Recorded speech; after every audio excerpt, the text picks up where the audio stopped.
to beat. Heritage Hills has the same thing. They got great talent, good tradition. They just don't have it kind of in a massive type of way that Bishop Chatard does. But Heritage Hills has a shot. If we can play our game plan, we could win this game. The Patriots are looking for a return to the Dome for the first time since that magical 2000 season. Patriot football on WJTS UPN 27 is brought to you exclusively by PSC, your local dial-up and broadband internet service provider in Spencer, Perry, and DuBois counties. It's Heritage Hills and Bishop Chatard for the right to go to the Dome, and it's next on WJTS UPN 27 Sports.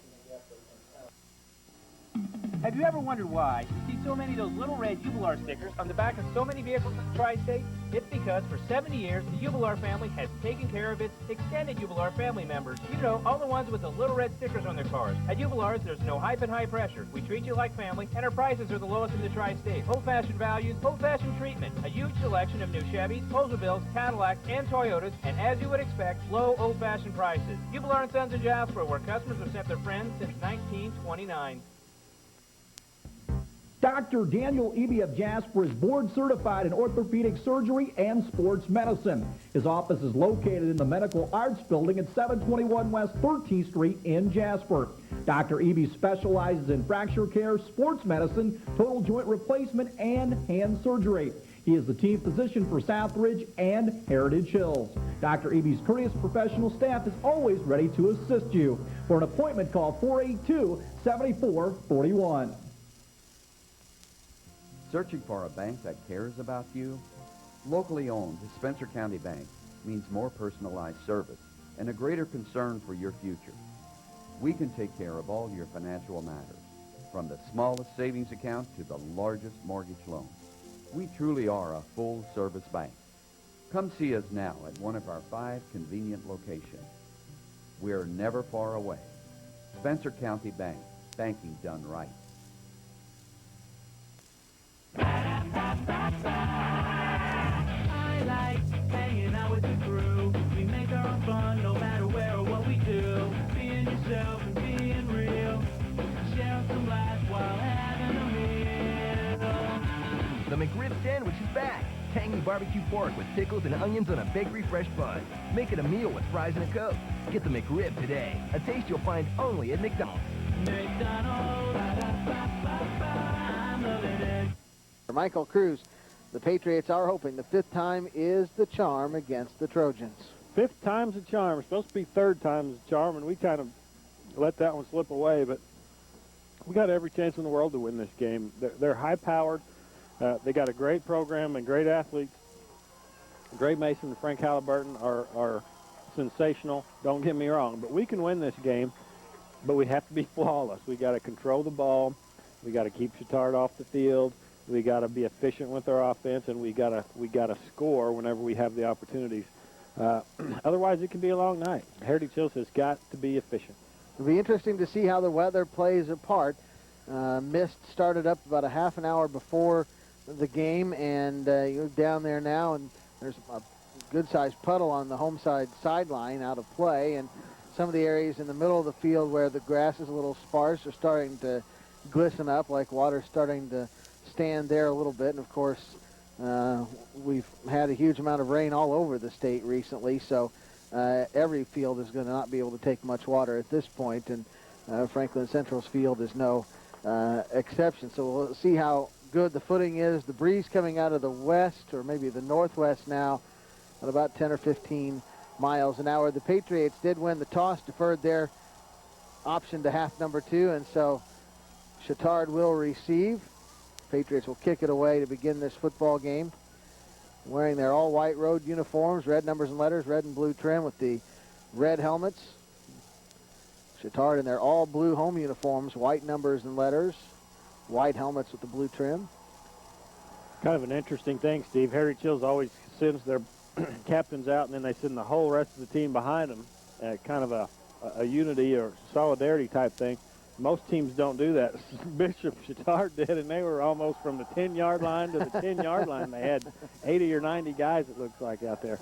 The other thing I have to say, Steve, is I missed my daughter Sienna's first communion last week. Now I'm missing Madeline, my goddaughter's first communion this week, so I will get sworn again at the Thanksgiving table, which it's always that time of year for me to get a little bit of scoring, but I'm sorry I missed, Madeline, and congratulations on your first communion. The Patriots will go with the win, mostly at their backs here to start this football game, defending the west goal. Field does run east to west here at Franklin Central. It's a gorgeous new facility. The field itself, I'm not sure how new it is, but the home side grandstand, for lack of a better word, I'm not sure that accurately describes it. The two-tier press box is simply unbelievable. This is a facility in and of itself. Yes, it is. This whole building goes three tiers up, down into the ground. I think they probably have weight facilities and all kinds of other things going on down there. It's really state-of-the-art. Dre Mason, the deepest back for the Trojans, and he is their big play guy. He stands at about the 3-yard line. He is flanked by Todd Leone and Josh Bueller. And Morrison set to kick it away from the 40. He'll put it just a little close to this near hash mark. The kick is away, end over end, and sends Mason back a couple of steps into the end zone. And, Michael, I think that's going to be key all game, is for Jace Morrison to put kickoffs into the end zone and not let Mason return. Well, he had the wind behind him that time, but the wind wasn't blowing for once in the last half an hour. So he kicked it all on his own, and yes, Dre Mason was back in the end zone, and he did not have a chance to return, and that could be huge. Mason, their leading ball carrier on the season, 95 carries, 1,125 yards, and 18 scores. The fullback is Frank Halliburton, 64 carries, 596 yards, and 11 scores. The wide receiver to the near side is Anthony Knoll. They'll go out of a wing T formation right now with Halliburton, the fullback, and send Mason in motion and give it to him. He'll try to get to the corner near side, and he's got running room, 25-30. Down the sideline, tripped up. He'll stay on his feet, and he will go out of bounds at the 44-yard line. He had everybody beat and was going to go the distance, but he stepped out right about the Trojan 45. Boy, I tell you, the difference maybe in this game and last year's, we do have some guys with a little bit more explosive speed, and Jacob Nichols just did get enough of him to knock him out of bounds. Also, Brandon Simon, those guys and that quick speed that they have, Jacob Nichols more so than Brandon, could be the factor in this game that allows us to win it. Last year, that had been a touchdown. They got to keep him under control. Back to the two tight ends, Leon wide to the far side at an I formation on 1st and 10 now. The quarterback, Tony Rago, pitches it far side to Mason. He tries to bounce to the outside, and the Patriots swarm him and drop him for no gain on the play. They'll give him forward progress back to the 44. It's 2nd down and 10. Yeah, that's a little bit of a loss there, but, you know, Dre Mason can do that 3 or 4 times, lose yardage, cramming up the middle, get stuffed, and then boom, all of a sudden he's gone. So it's got to be a constant vigil. Again, Noel goes wide to the far side, I formation with 2 tight ends on 2nd down and about 10.5. Rago this time will give it right at the middle to Mason, has a little bit of a seam and is powered down. Now the 48, maybe the 49, so he'll pick up about 5, and it'll be 3rd down and 5. And again, you know, we talk about Mason and Halliburton. They're big and strong and fast.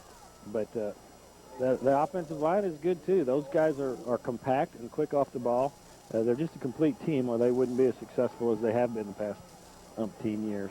Ball at the Trojan 49. They need the Patriot 46 for a 1st down.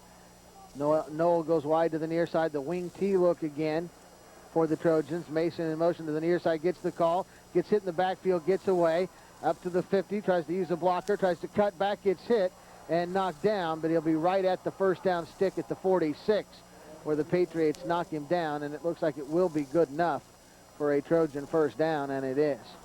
Ooh, just enough. Good pursuit there. They're trying to get him out wide. They're trying to spread that defense out and put him one-on-one on some guys. And Corey Cameron and Jacob Nichols, I think, and maybe even Jace Morrison, all there to kind of corral him, but not before he got the 1st down. So 1st and 10 for the Trojans at the Patriot 46. 10-12 to go in this first period. We're scoreless. Back to the I formation. Actually now a power I with Halliburton, the second fullback. I believe they're using Chris Page as the primary fullback. And Mason, the ball carrier, spurts through a hole, gets away from a tackle, and he's going to go the 20 10, 5, touchdown, Bishop Chatard. 45-yard touchdown. And that's what they can do, guys. They put Halliburton in there and the other fullback and just bulldozed the hole through the right side. Mason broke a tackle and was off to the races. The one guy that had a shot at him could not slow him up or bring him down, and Mason went the 45 yards for a score. Kevin Ball on to attempt the extra point. Matt Lubers, the 5'10 junior backup quarterback, will hold.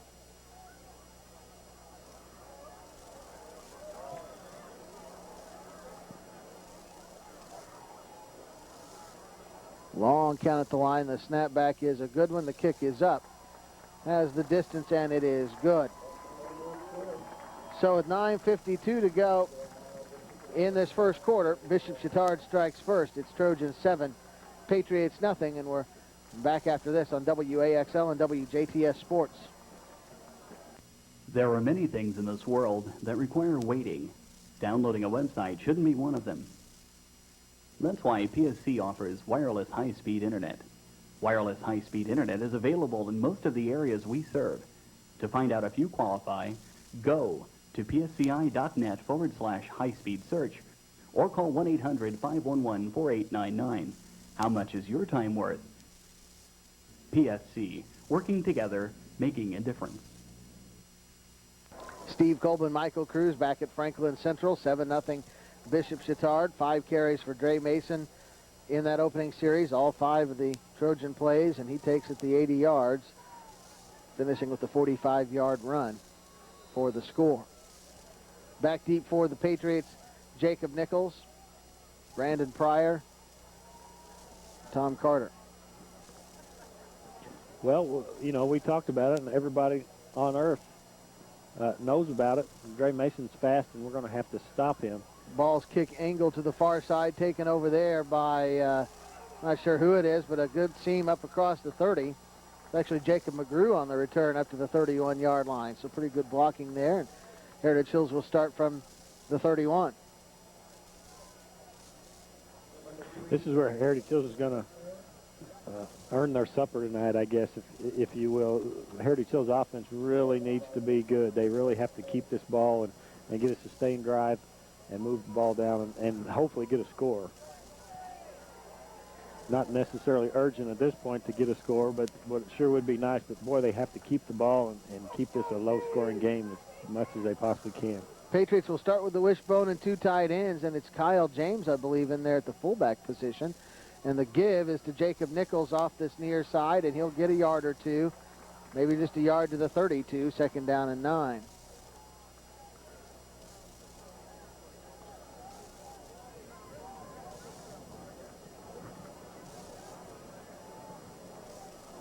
So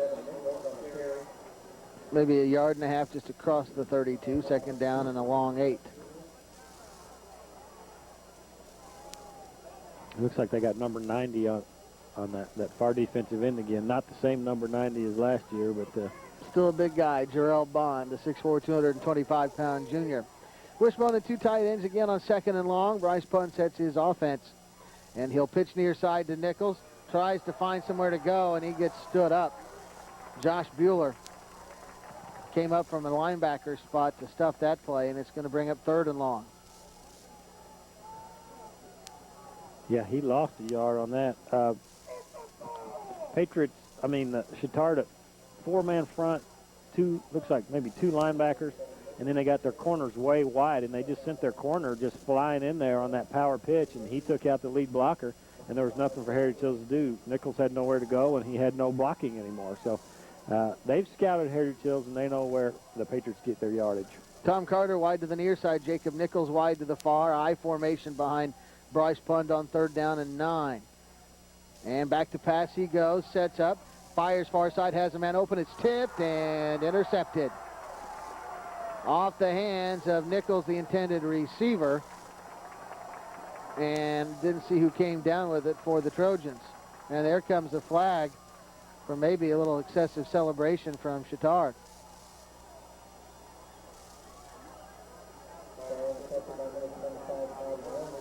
Todd Leone gets the interception.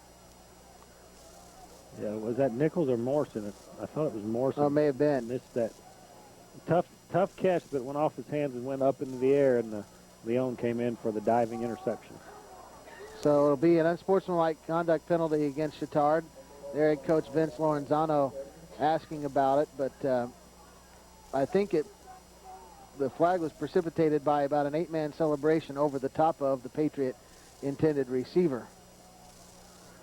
So 8:10 to go in this first period. Patriots have given up a touchdown on a long run by Mason and have now committed a very costly turnover. And Chatard will start 1st and 10 from its own 42 after the penalty. And they sent Anthony Knoll wide to the near side, back to the 2 tight end set with the I formation, Halliburton and Mason. Rago, the quarterback, will pitch near side. Mason gets a block. Patriots slipping and falling, and Mason gets to the corner again, and he may go again. One man back there will get him at the 26-yard line. Patriots tried to come up hard, force him back inside, but slipped and fell and gave Mason a big lane to run through. 31-yard pickup. And it's down at the 27 is where they say his knee went down. 1st and 10. And a pretty good open field tackle back there by Morrison. Yeah, Jace Morrison came all the way across the field, did the sideline tackle technique perfectly, corralled Mason. Mason tried to cut back on him, and he got a pretty good stick there. Full house in the I formation with the extra fullback in there this time. And the 2 tight ends, and they'll give it on an inside handoff to big Frank Halliburton, and he pounds up the middle down to the 15-yard line before he goes down.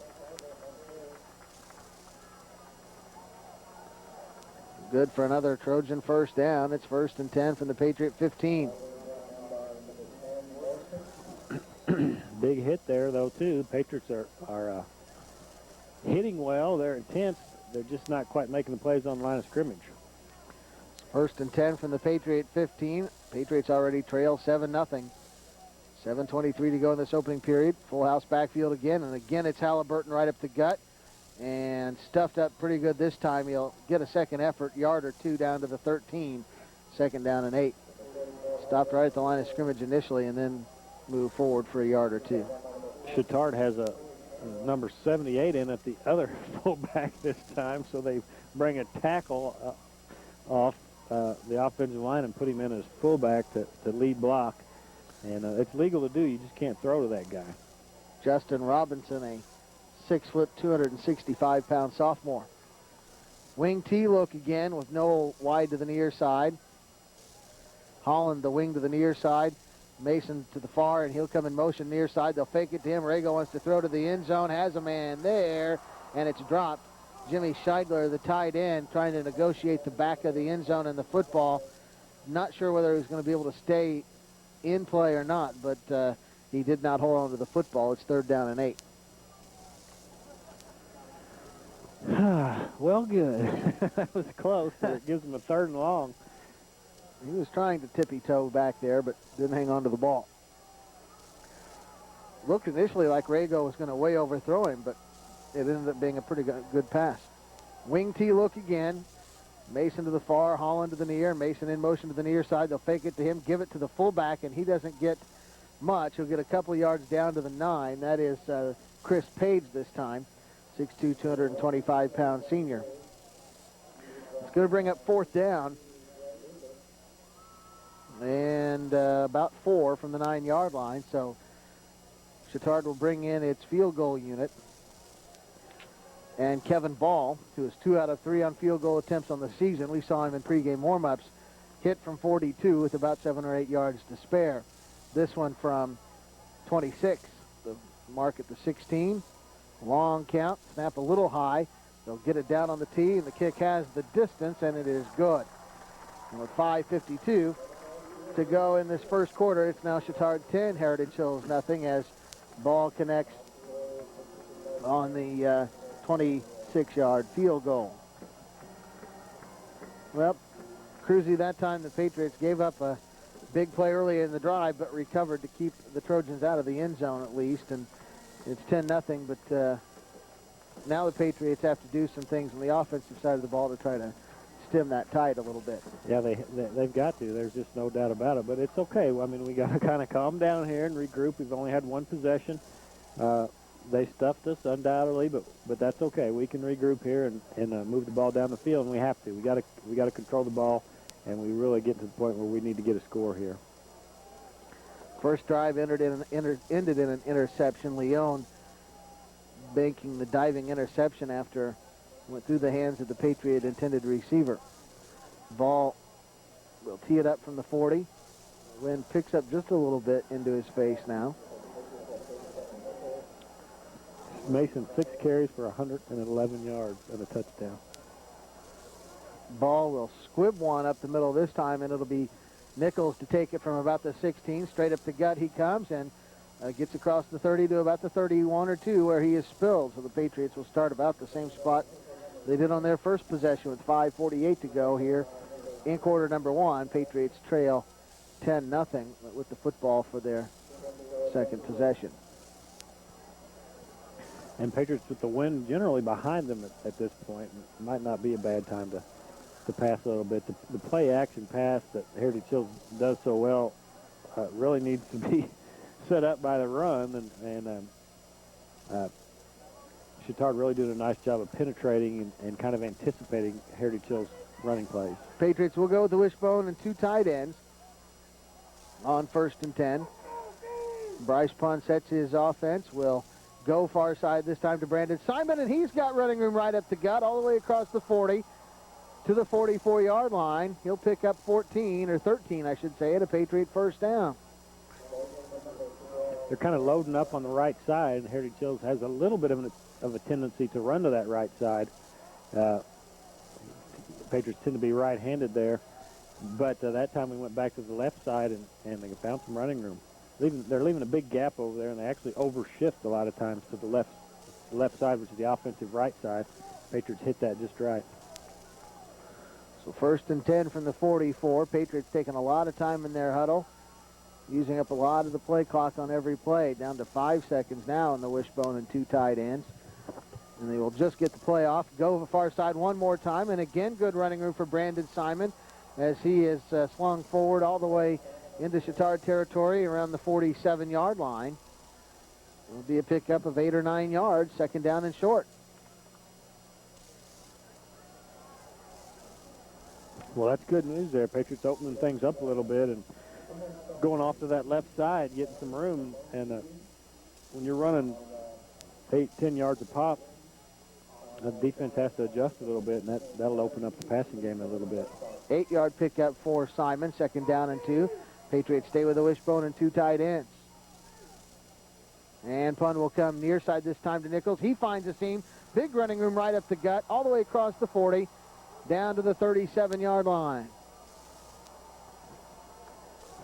Big throng making their way up from northern Spencer County. Cheer their approval across the way.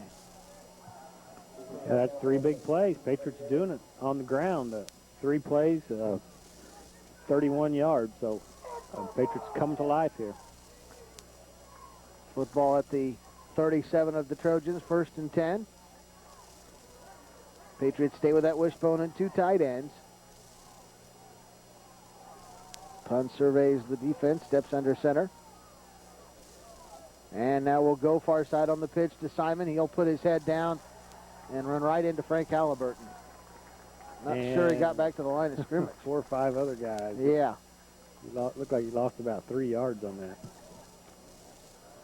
Actually, forward progress, loss of a yard, back to the 38, 2nd and 11. Scoreboard says 2nd and 12, but didn't quite lose 2 yards. But it is 2nd and long.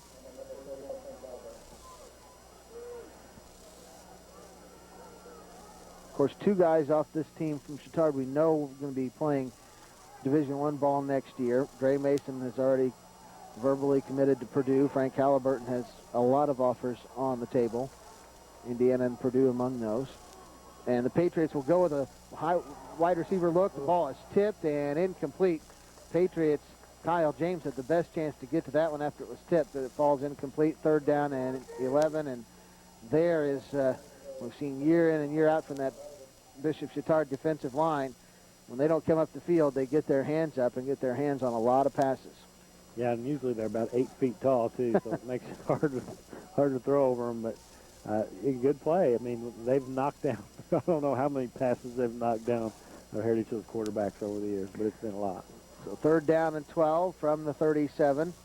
The problem for the Patriots is a 5 or 7 step drop gives Halliburton time to come off that defensive end. He shifts to the right side this time of the Patriot offense. 2 protectors back there with punt in shotgun. Back to pass he goes. Looks, has time, fires near side, and it is incomplete.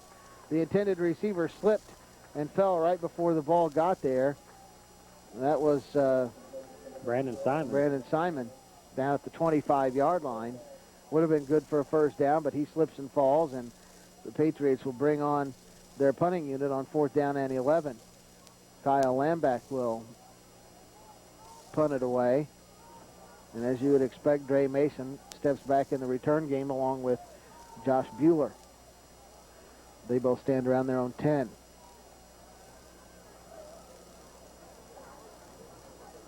Snapback is a good one to Lambeck. He'll get a punt away. Driving kick will land inside the 5, and the Patriots cannot get to it before it gets into the end zone, so it goes in for a touchback, and Chatard will start 1st and 10 from its own 20.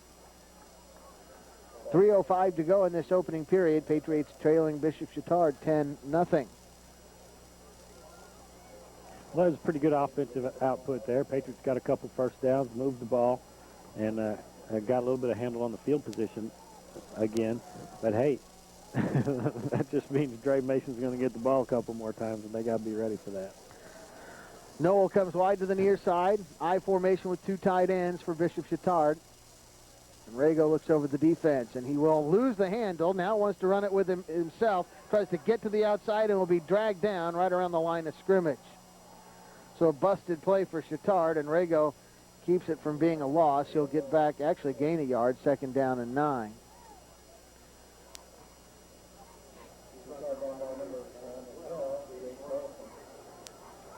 Good aggressive defense. Jace Morrison coming up, saw the play was busted and came up hard from his corner position and made the tackle.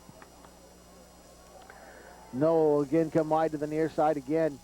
2 tight ends in the I formation. Chris Page, the fullback, along with Mason on 2nd down and 9.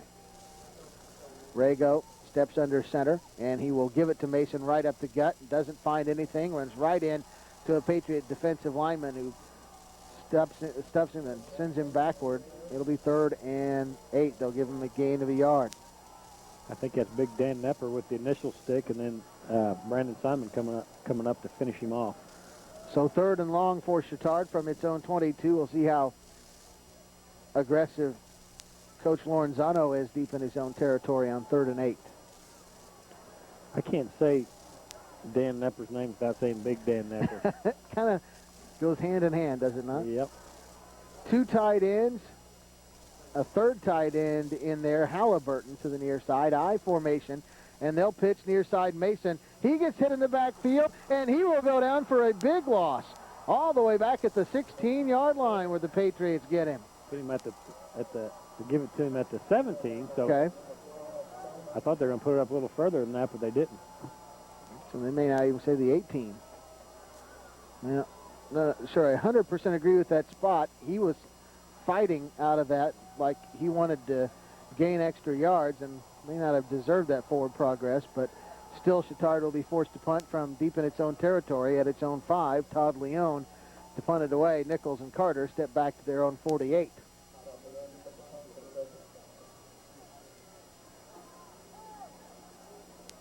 Snapback is a good one.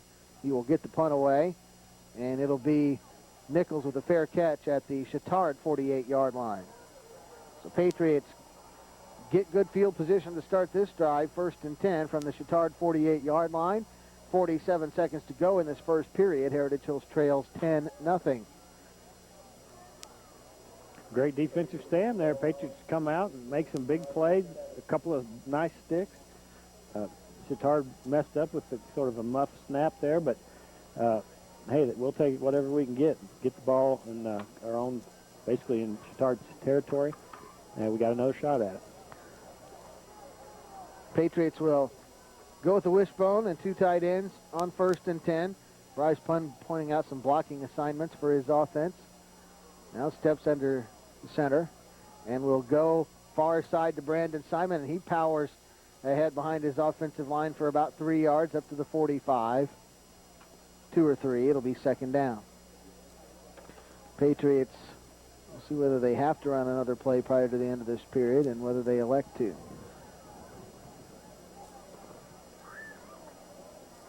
Official will not start the play clock until after it reaches 25, so the Patriots don't have to run another play in this first quarter, and it does not appear as though Bob Clayton has any interest in doing so. He's wanting to shorten this game as much as possible. So we've come to the end of quarter number 1 here at Franklin Central High School. It's Bishop Chatard 10, Heritage Hills nothing in this 3A Southern Semistate.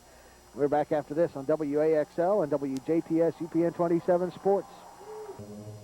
Hello, Dr. Tom B. Stone here, inviting you to join me on WJTS UPN 27 every Saturday night at 9:30. Classic horror movies and the mayhem in the crypt should be enough, but no, there's more, much more. Join me for Spookaroonies, Saturday nights at 9:30. Ha ha ha ha ha!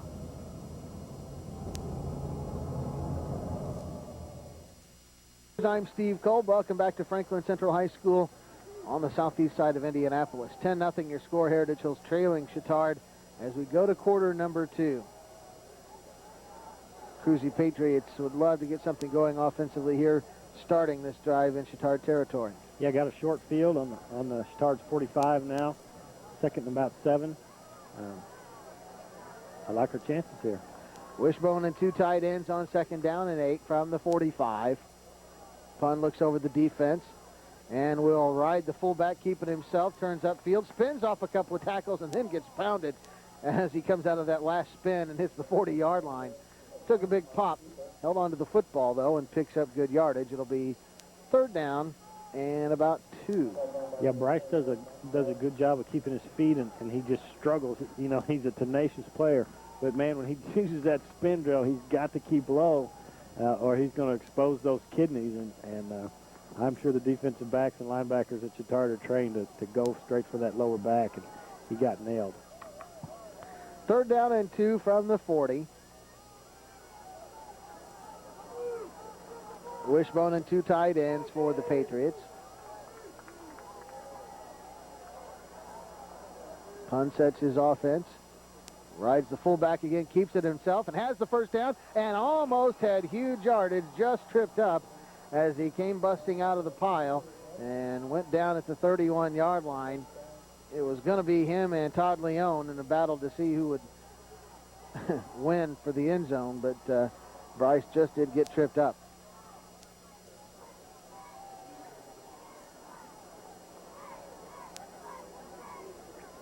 Yeah, that little belly blast was effective. It has been effective last few weeks of the season, and I'm surprised Chatard's not ready for it, but they look like they haven't seen that before.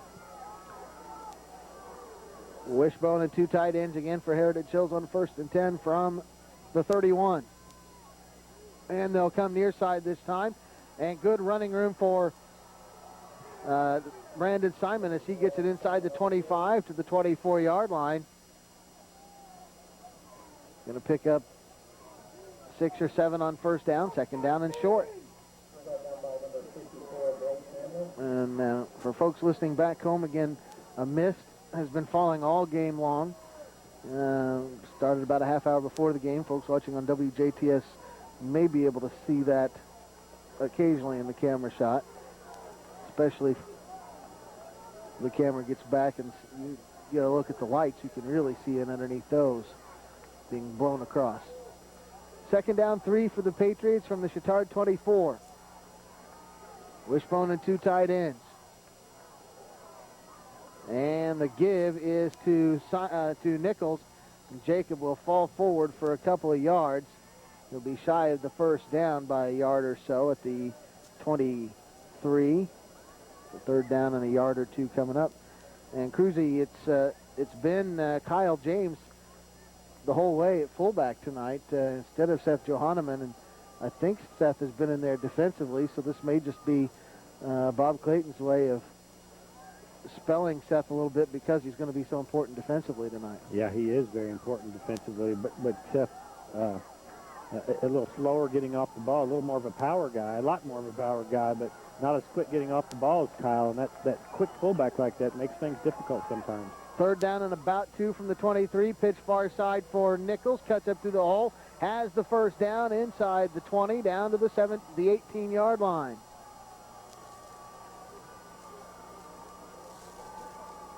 So Patriots got a drive going, the kind of drive that they need to have and sustain, and moving the ball very well, running time off the clock. Now they just have to put it up across the zone.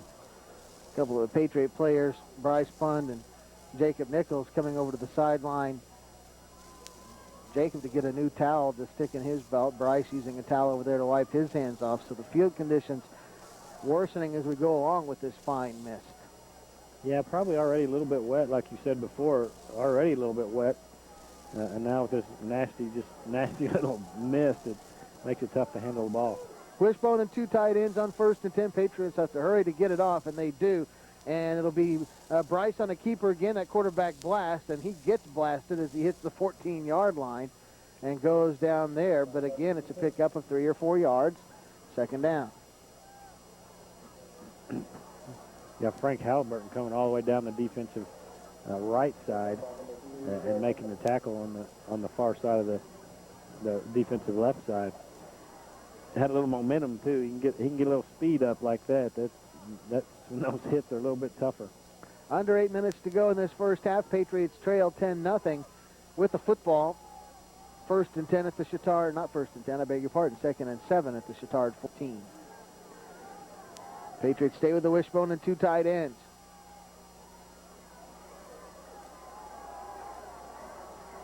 From this time, a longer count. We'll pitch near side to Simon. Brandon doesn't find much. We'll dive forward to about the 13, maybe the 12.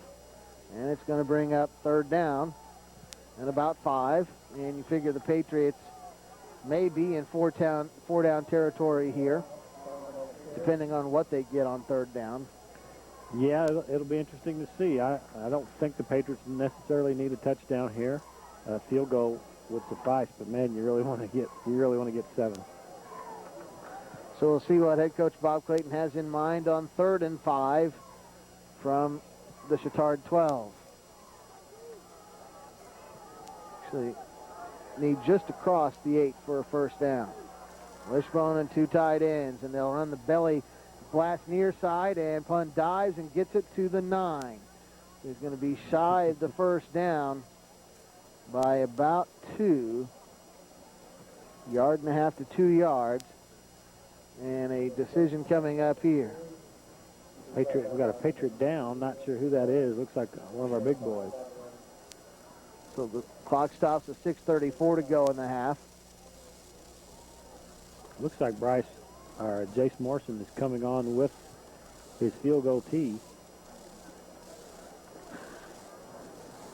Bob Clayton, the training staff, all out there. Tom Greenlow, company, all out looking at the injured Patriot lying on his back. Can't get a number on him right now.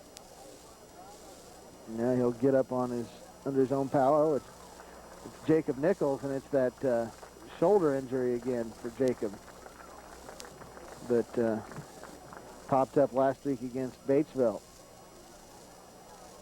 That's a tough injury. It basically just almost makes your arm unable to be used. You just lose feeling in that arm. You can't lift it. You don't have any muscle. There's something going on with the nerves there. And I mean, it's commonly called a stinger, and everybody that's played football's had it, or a lot of people have. But it's just because it's common doesn't mean it doesn't hurt and isn't disabling. So the tee for Jace Morrison to be put down at the 18-yard line, it appears. Bryce Pund will hold. This will be a 28-yard field goal attempt into a little bit of a crosswind. Snapback is a good one. Kick up has the distance, and it is good. And with 6:12 to go in this first half, the Patriots on the scoreboard, back within a touchdown, trailing Chatard 10-3. Jace Morrison, the 28-yard field goal attempt. Had plenty of distance into the wind. Kind of held up there a little bit, too. It looked like it was going way through, and then all of a sudden, whoa, that wind blowing right at it. But still had plenty of distance and made it through. So 10-3 ball game, 6:12 to go in this first half. Patriots on the scoreboard. And back to that stinger injury you were talking about, that sounds familiar to me, and it's something that I had. In your experience, is it something that the feeling comes back?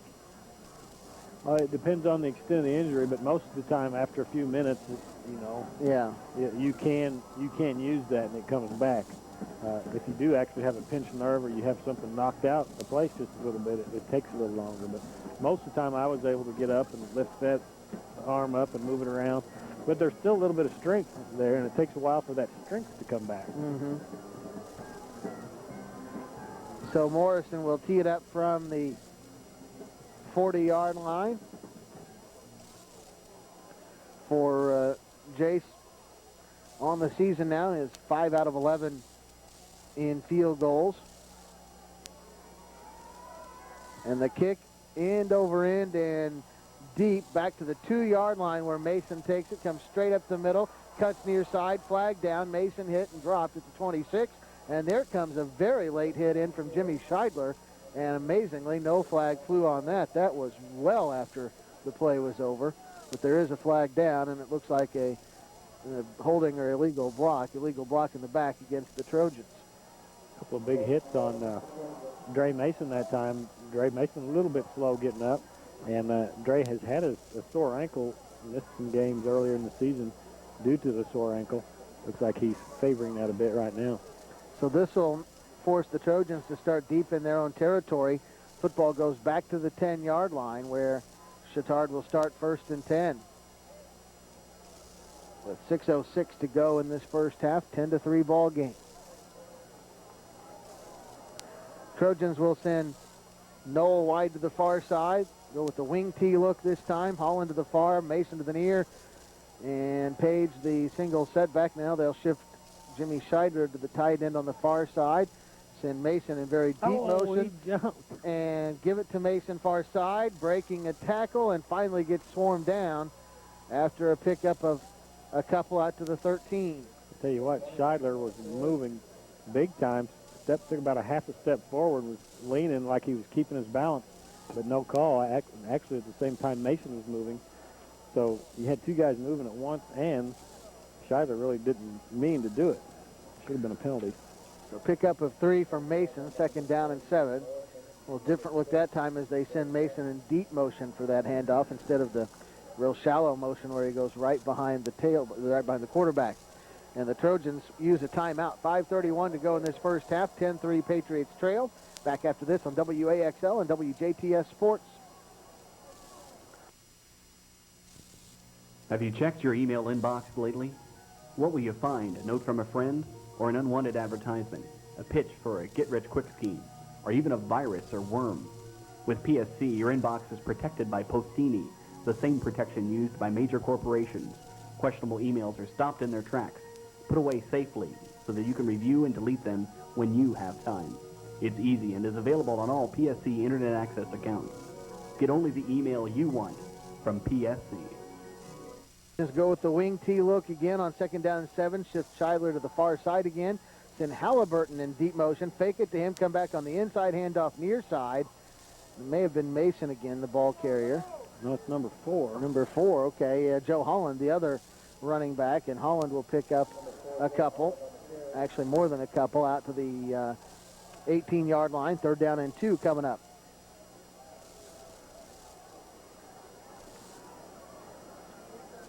Holland, their second leading rusher on the season, with 914 yards on 135 carries coming in. I'm sure that Dre Mason is in the game right now. I believe you're right. We're using Halliburton as the other wing opposite Holland. Halliburton in very deep motion and a fumbled snap. Rago, the quarterback, I think, was able to dive back on it, but boy, that ball was on the turf for a long time. Yeah, and it rolled forward. going to be fourth down, and deep in their own territory, the Trojans forced to punt. So the Patriots going to get the football back with a little under 4.5 minutes to go in this first half. And, you know, special teams are special teams, whether you're playing a superstar team like Chatard or anybody else. So Heritage Hills has had that advantage throughout the season. And when they have the advantage on special teams, they tend to win games. So into punt is Todd Leone. Averages 34.6 a boot. Patriots with their twin returners back around the 50. Snap back is a good one. Punt is a high, short punt taken by Nichols, and then he slips and falls at the 48. Started to cut to the far side and slipped and fell right there. Corey Wall just planted somebody. Charlie Feeney, number 40, the middle linebacker. Corey Wall was on him the whole time and then ended up planting him. And Feeney got up clapping, you know, like he was glad he got planted, I guess, or maybe more to show that I'm okay.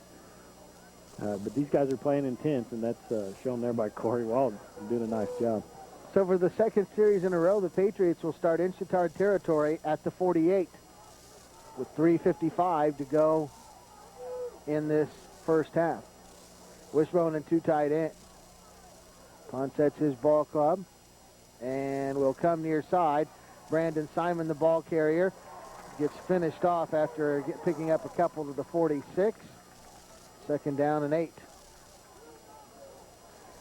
Both these teams gang tackle very well, and one of the defensive backs from Chatard came up and finished off Brandon Simon pretty hard.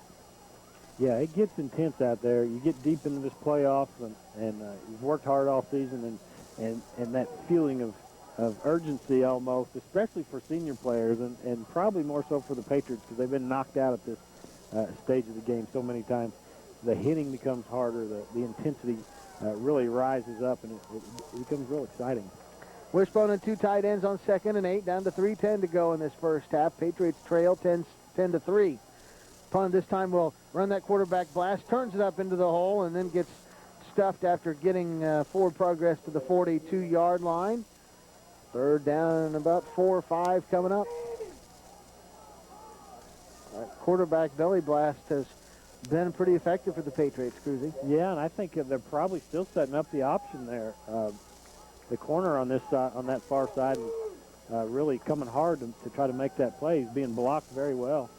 I think it was Tom Carter, but Jacob Nichols was wide open on that pitch. So if they go ahead and do that pitch, it looks like there's some real estate there. Wishbone and two tight ends on 3rd down and about 5 from the 42. This time they'll fake the handoff punt to throw under some pressure, and he'll just eat the football. Frank Halliburton back there to get him, and the Patriots fortunate, well, it didn't, either way, it was going to end up being a big loss as Bryce goes down back at the 45 of the Patriots, but Patriots could have been called for a hold there as Halliburton busted through. Patriot offensive line was trying everything they could to hang on to him. So the Patriots forced to punt. Lamb back in, standing at his own 32. Holland, the lone returner, back at his own 23, which leads you to believe the Trojans might be coming after this.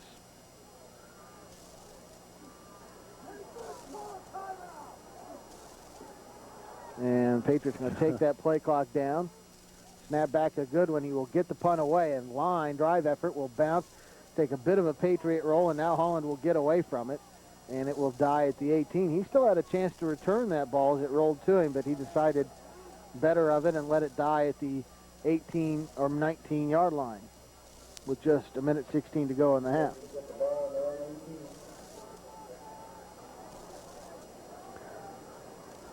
Yeah, and again, I'm not sure Dre Mason is in the field right now. I don't know. Does not appear to be.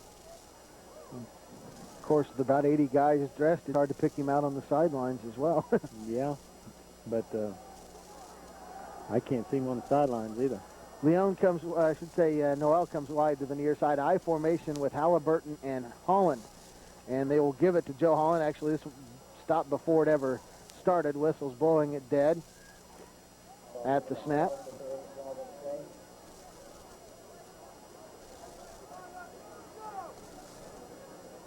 Chatard's very antsy, and they'll get the illegal motion call, but very antsy at the line of scrimmage, and on several occasions I would have thought should have been called, but finally get called on that one. You get called for lining up in the neutral zone. So offside against the Trojans, and it's 1st and 15. Holland, the heir apparent at the running back spot for Chatard.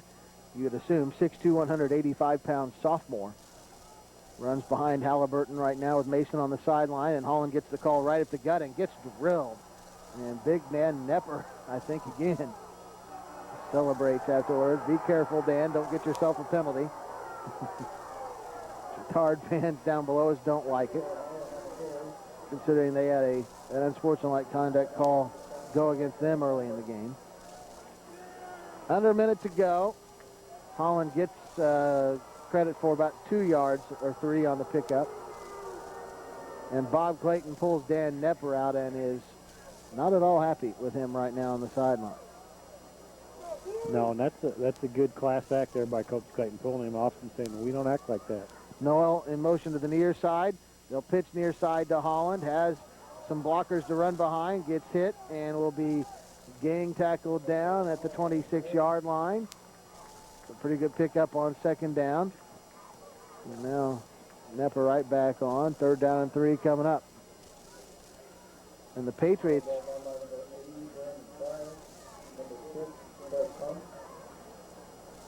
And maybe somebody's shaking up and coming off at Kyle Maldonado, maybe? Yeah, I don't think it was Kyle. 67, I believe. Dave Maddox. I believe it was Dave. 5'10", 230-pound junior nose tackle comes off. 3rd down and 3 for Chatard, and they're going to just let the clock run out here and end this first half of play. They don't have to run another play. So we've come to halftime here at Franklin Central High School. The score, Bishop Chatard 10, Heritage Hills 3. We're back with a recap of first half scoring after this timeout on WAXL and WJTS Sports. Television world interests you? Have you ever wanted to be part of the broadcasting industry? Would you like to get paid to watch television? If so, WJTS is currently accepting applications for responsible, hardworking individuals for our master control department. Applicants must have a flexible schedule, be comfortable controlling willing on-air broadcasts, and willing to learn camera operation. If you're interested in working in this exciting and fast-paced environment, stop by our office at 511 Newton Street or send us your resume.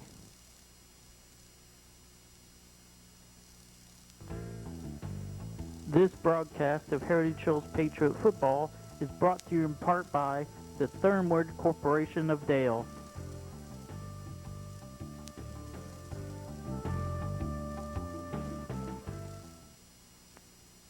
And Bishop Chatard set to start half number 2. And, Cruzy, we talked about it. That is a big blow to this Chatard team to lose the services of Dre Mason. And it's kind of good news for the Patriots, but at the same time, you do feel a little sorry for the young man. It's hard for him to have to miss action like that. Yeah, that's tough. You can see him down there on the sidelines, kind of wrapped up there, got a jacket on and probably ice. That's tough to take. That's part of football, though. Ask Brandon Simon about collarbone injuries and what that's done to his high school career. So the Patriots a hard-hitting team, and I don't know who Bishop Chatard plays throughout the season, but I know they know they're being hit. They know they're in the game when they play the Patriots. Heritage Hill's always out there sticking, and I'm sure that's what happened there. A big stick from Patriot defensive man, and probably a swarming tackle. Probably 2 or 3 guys came and hit, and it kind of equalizes the game, though. It really makes it a situation where Heritage Hills doesn't have to be back on its heels so much, waiting and containing Dre Mason. Patriots won the toss to start the game and deferred to the second half, so they will receive the football to start half number 2. Kevin Ball will kick it away from his own 40. Nichols, Carter, and Pryor, the deep backs, I believe, back around their own 10. Ball is kind of angle kicked or squibbed a couple. This time he'll go fairly deep It'll be Nichols from his own 6, straight up the middle of the 10, the 15, the 20. Still on his feet and knocked down at the 25-yard line. Pretty big hits out there, these two teams on that kickoff. Yeah, both teams going all out. You can feel the intensity out there, and you also feel, you got to feel that Chatard, the remaining players, without Mason, their intensity level is rising, and it's going to have to rise. So Heritage Hills trails by a touchdown as we start half number 2, 10-3 the score. Bryce Pund leads his offense onto the field.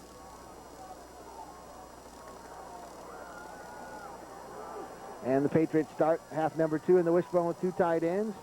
1st and 10 from the 25. And the give is near side to Brandon Simon. Angles those shoulder pads and picks up a couple to the 27. 2nd down and 8. Brandon, of course, the more big physical runner of the two. 6'2" and 195 pounds. Nichols, the shiftier back, at 5'11" and 170 pounds. 2nd down and 8. And sometimes you wish Brandon would use his speed a little more, and sometimes you wish Jacob would use his power just a little bit more. Wishbone and 2 tight ends on 2nd and 8. Pund this time will go far side crossbuck action. Nichols gets away from the first man, then is hit pretty solidly and dropped at the 30. 3rd down and 5 coming up. Spun out of the first tackle, and then Matt Carr, 6'2" junior, came up and met him pretty hard. 3rd down and 5. I still believe Patriots really need to be successful passing the ball in a situation like this, 3rd and 5. They've got some good, almost sure routes, or at least sure open guys that they've run all year and got these 3rd and 5s, and they need to be able to do that.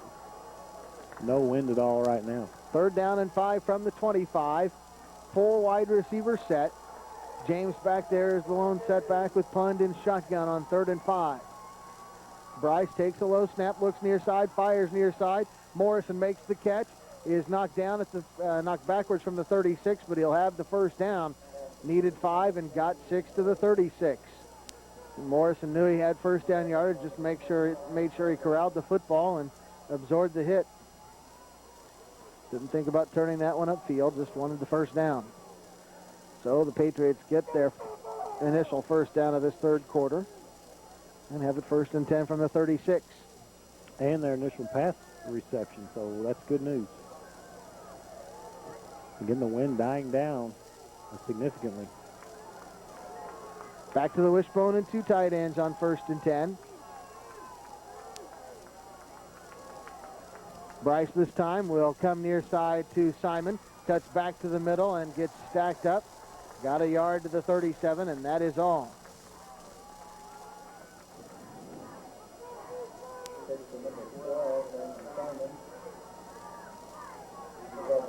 Brandon Simon there. Bryce Pund also off the bottom of the deck. He was in there as a lead blocker, and he ended up at the bottom of that pile. Yeah, Patriots starting to get very muddy out there. The white uniforms are becoming brown uniforms. Yeah, especially in that area where they're playing with the football right now. Between the 40 and the 25 on the east side of the field is where it seems to be muddiest right now. 4 wide receivers set out of the shotgun. Bryce Pund on 2nd down and 9. Takes the snap, fakes the inside handoff, fires, and it is caught. 1st down yardage, tripped up and dropped is Tom Carter. Carter, yeah. In Chatard territory at the 47 where it's a Patriot 1st down. 9 minutes to go in this 3rd quarter as the clock stops, as the chains move for a 1st down.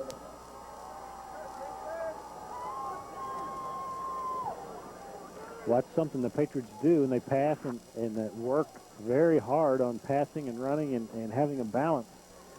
And if you can run a balanced attack, it really puts stress and pressure on a defense. And right now, Patriots showing just a little bit of positive yardage there, running the ball, passing the ball. Wishbone and 2 tight ends on 1st and 10. Bryce just does beat the play clock, runs that belly blast, turns up the field, then gets driven backward. Got a yard to the 45, or maybe 2 to the 45. 2nd down and 8 coming up.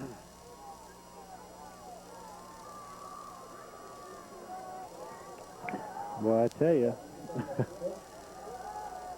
there was nobody there to cover Jacob Nichols on that option.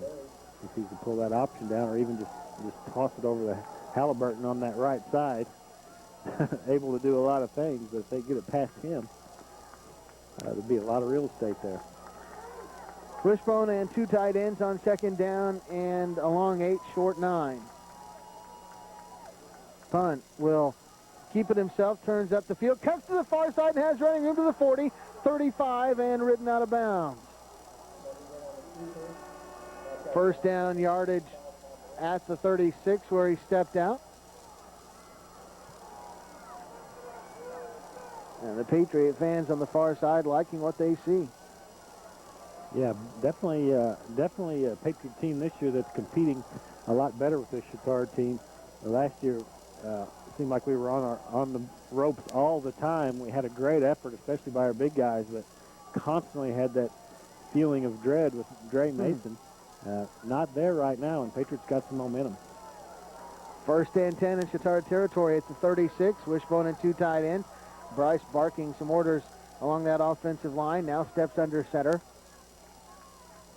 And will go far side to Jacob Nichols. And Jacob finds a little bit of a seam and then is swallowed up. They'll put the football down around the 32, maybe 33. Call it a pickup of 3 yards on the play. Second down and 7.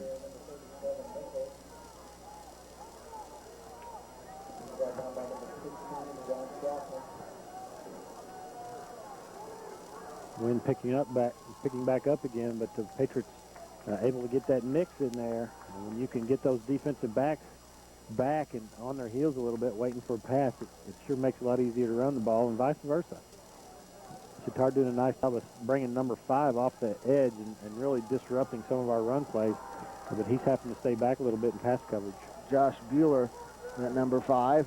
Patriots just beat the play clock again. Punt, cuts back near side on that quarterback belly blast. And it'll depend on the spot whether he's got a first down. It appears like the knee went down just short, says one of the side judges, so it's going to be third down and about a yard. Well, he's getting that belly blast, breaking through the line, and then immediately cutting back. And, boy, he's close to breaking it, very, very close to breaking it. But, again, Chatard's got good athletes over there, just able to stop him. When we talk about that belly blast, he fakes like he's going to give it to the fullback, pulls the ball out, and then tucks right in behind him and runs. Looks like an option, but really designed for the quarterback to keep it. But again, you can run the option off of it. I wouldn't know why you couldn't run that option off of it. Quick count and fun. Sneaks ahead, and I don't know whether he got it or not on third down. I don't think he did. One official comes up pretty close. The other official not as close.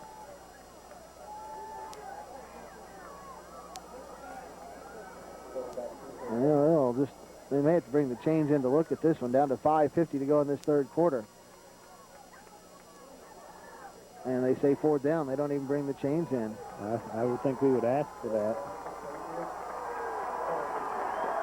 Can't we get a measurement here? Let's give us a measurement. Looks very close from up here. It does look very close. So fourth down and inches at the Chatard 26. Wishbone and 2 tight ends. Pun sets his ball club, and they'll run that belly blast near side. Pun turns it up. He got it. And he got the first down to the 25. The side judge on the near side comes in. Actually just shy of the 25, but he still should have the first down.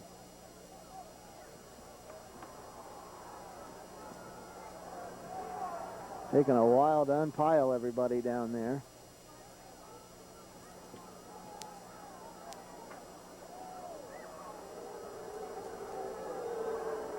And they're going to bring the chains into measure.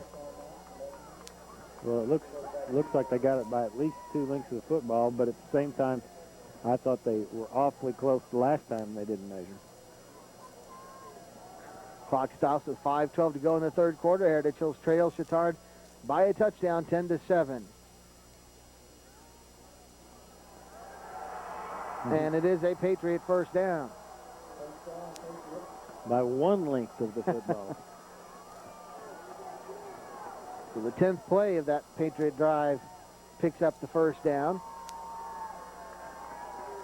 And, you know, we talked about it. Heritage Hills is going to have to convert some third and fourth downs, and this is exactly the kind of drive that the Patriots need to win this kind of ball game. They need to keep control of it. They need to capitalize, and they need to produce the points when they get the chance, and here's the chance. And how many teams would run a belly blast, quarterback belly blast on 4th and inches? Well, if you got Bryce Pun and knowing the size of his heart. They'll fake the handoff. Pun wants to throw, fires the deep ball out there, and it's incomplete. Overthrew his intended receiver. And Bob Clayton very upset as the Chatard defender kind of came in and taunted the Patriot quarterback after knocking him down after the incomplete pass at 2nd and 10. Yeah, Bryce had to get rid of that fast and threw it over the head. Normally he'll kind of loft that up a little bit, but he kind of drilled it to make sure that it wasn't intercepted. So 2nd down, 10 from the 26. Patriots tried to go to the air that time, and it didn't work out.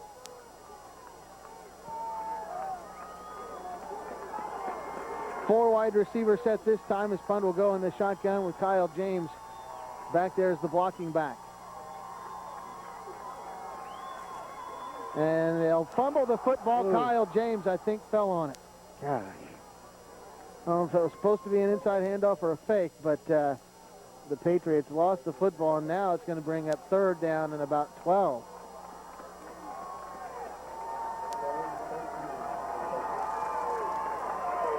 The football back at the 28.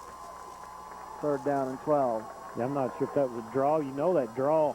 You just keep thinking it's going to come because, again, Halliburton just flying off. Both the defensive ends just flying up there. If you can get somebody inside of those defensive ends, you could possibly break a big one, but easier said than done. Chatard asking their fans to make some noise on the near side. Patriots, the 4 wide receiver set, and Bryce Pund asked for a timeout. Didn't feel like he had enough time to get the play off, so Patriots used their first timeout of the second half.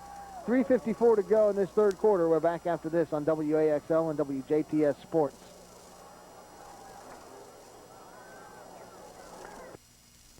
There are many things in this world that require waiting. Downloading a website shouldn't be one of them. That's why PSC offers wireless high-speed internet. Wireless high-speed internet is available in most of the areas we serve. To find out if you qualify, visit us at psci.net/high-speed search or call 1-800-511-4899. How much is your time worth? PSC, working together, making a difference. 3rd down and 12 for Heritage Hills football, resting at the Chatard 28. They need the 16 for a first down. 3:54 to go in this 3rd quarter, and Heritage Hills trailing Chatard 10-3. And Michael Cruz will put you in the shoes of Bob Clayton. What kind of play do you call here on 3rd down and 12 when you realize it's probably 4-down territory and may end up going for it on 4th down anyway? Well, I think you do something to slow down that rush. You try to get inside Halliburton with a screen or a draw, something to that effect that slows that rush down a little bit. You know, you pick up 4 or 5 yards, and then you got a little bit more manageable play on 4th down. 4 wide receivers in the spread. Pund out of the shotgun, looks over at the sideline. Sets his ball club, takes the snap. Here comes the big rush. Fires to the near side. It is incomplete. Lots of contact. There was. Ton of contact. Josh Bueller, the defender. And it'll bring up 4th down and 12. The intended receiver was Nichols. I believe so. Jacob just couldn't get separated from him. And it's 4th and 12. With 3:49 to go, and it appears like the Patriots going to go for it here. Good coverage with the guy right there, stride for stride with Jacob, but he had his forearm in Jacob's lower back as well. Looking at about a 45-yard field goal attempt from here, and I don't think Morrison has quite that kind of leg. Patriots have to hurry to get this one off. 2 wide receivers, 2 personal protectors for Pund, and they don't get it off in time.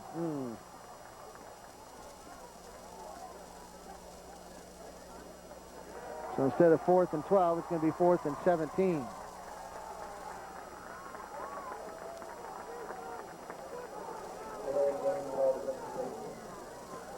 So now the football back at the 34.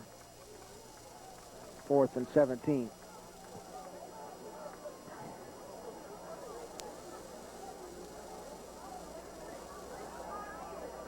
Well, Patriots have plays that go 17 yards. You don't have many 4th and 17s in your playbook, but the Patriots do have the ability to go deep, and they run post corners. I imagine they'd go to Carter on the post corner at this point. Line needs to block and give Bryce some time to step up and throw. 2 wide receivers, 2 personal protectors back there, and the snap is a low one. Bryce picks it up, fires a deep ball far side, jump ball, tip, and caught by Big Boy Carter. He got it. Oh, my! What a play. The ball was tipped, and I'm pretty sure that's Carter over there. Came down as he was falling down. 1st and goal from the 4. Woo! Unbelievable. Great concentration. He went up from behind the receiver, or the defender. The defender, Gary Nicholson, 5'10", Tom Carter at 6'2", and Tom went up, kept the ball alive, and then on his way down, kept his eye on it, tipped it one more time, and caught it basically flat on his back on the 4-yard line. Football maybe just across the 4, 1st and goal. What an unbelievable play for the Patriots. Wishbone and 2 tight ends. And they'll pitch near side. Brandon Simon trips forward, gets down to about the 2. Joe Holland responsible for slowing him up a little bit there by getting down at his ankle. 2nd down, goal from about the 2.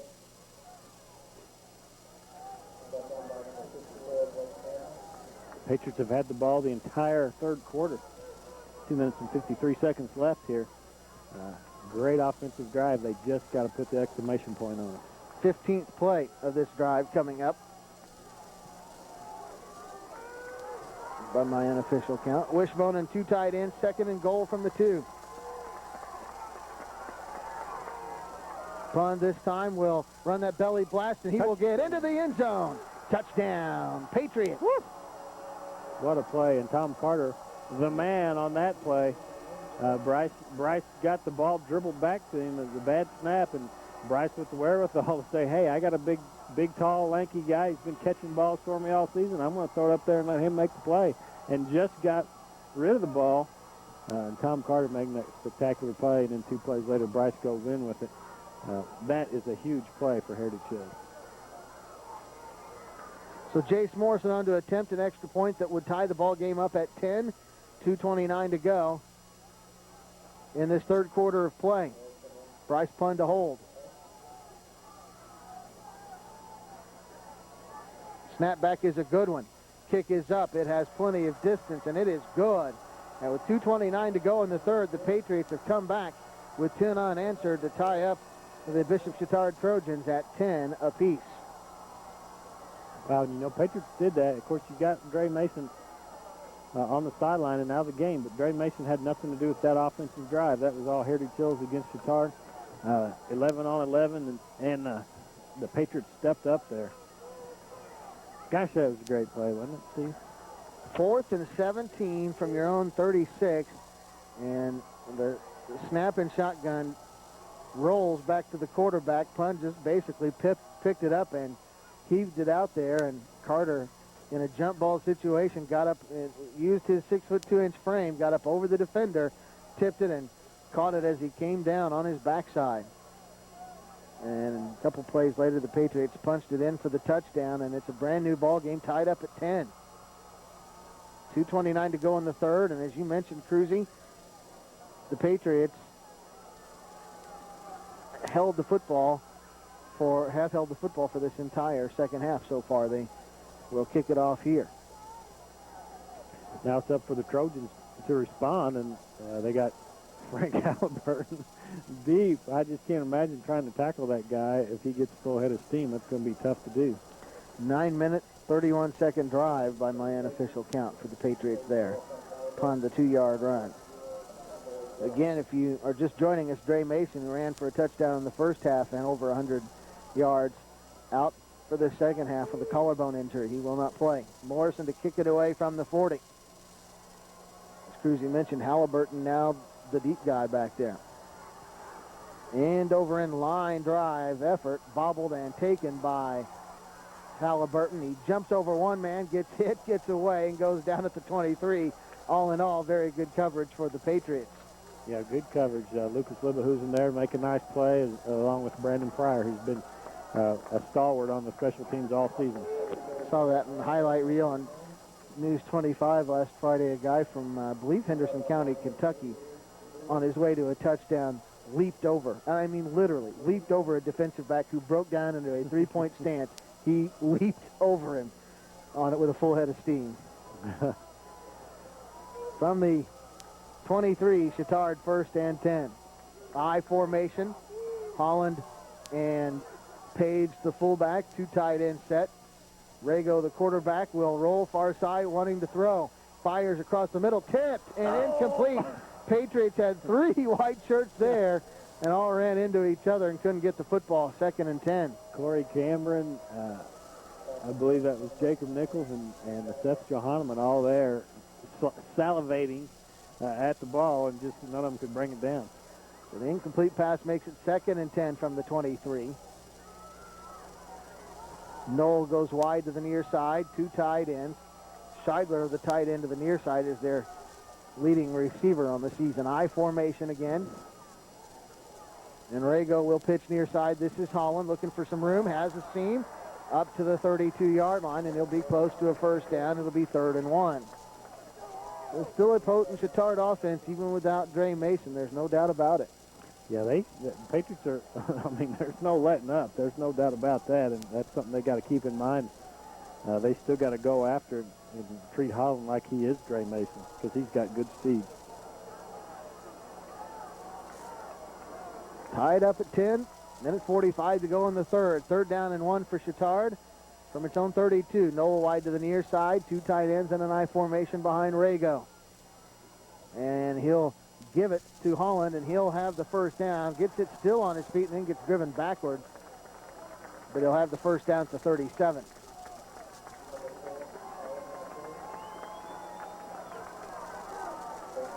And broke the initial two tackles. Yeah. Looked like he had a chance, but good follow-up there. Might have been Morrison. Yeah, I think it was Jace Morrison coming around the backside and making a nice hit to finish that runner off. Same formation for the Trojans on 1st and 10.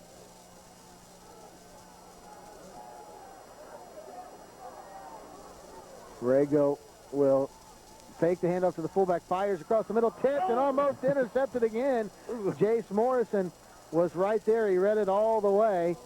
The intended receiver was the other tight end, Matt Tyner, who's caught just 2 balls on the season, both for touchdowns. 2 receptions for 47 yards and 2 touchdowns. And Jason Morrison had seen that, and I guarantee you they watched those 2 touchdowns many times on film. Jace was right there. It looked like he knew it was coming. Tyner did a good job of actually knocking it away from Morrison. Same formation, same play. Now they'll swing it out here.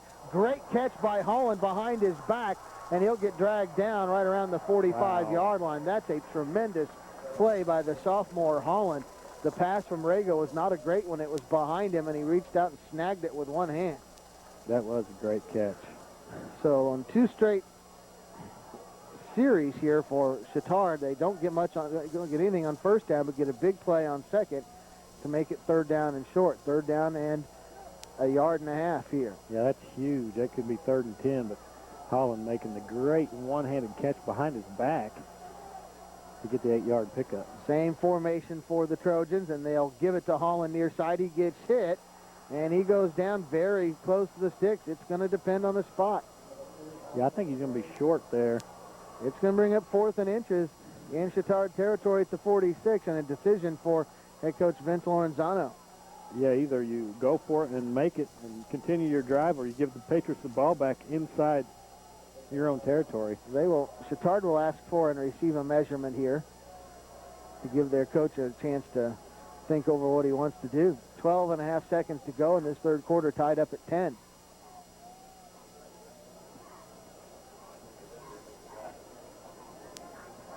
And it is 4th down by about, what, the length of the football? Could you tell there? Yeah. About the length of the football.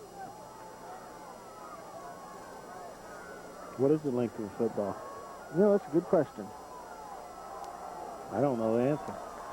Looks like the Trojans are going to go for it here on 4th and the length of a football. Noel comes wide to the near side. Big Frank Halliburton checks in as the fullback. Holland in there at the tailback on 4th and inches. Rago under center, and just a quarterback sneak straight ahead. And he comes popping through the pile there for a first down all the way up to the 49.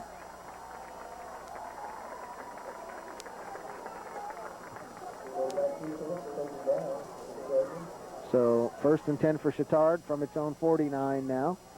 And that'll be the end of this third quarter. End of 3 at Franklin Central High School.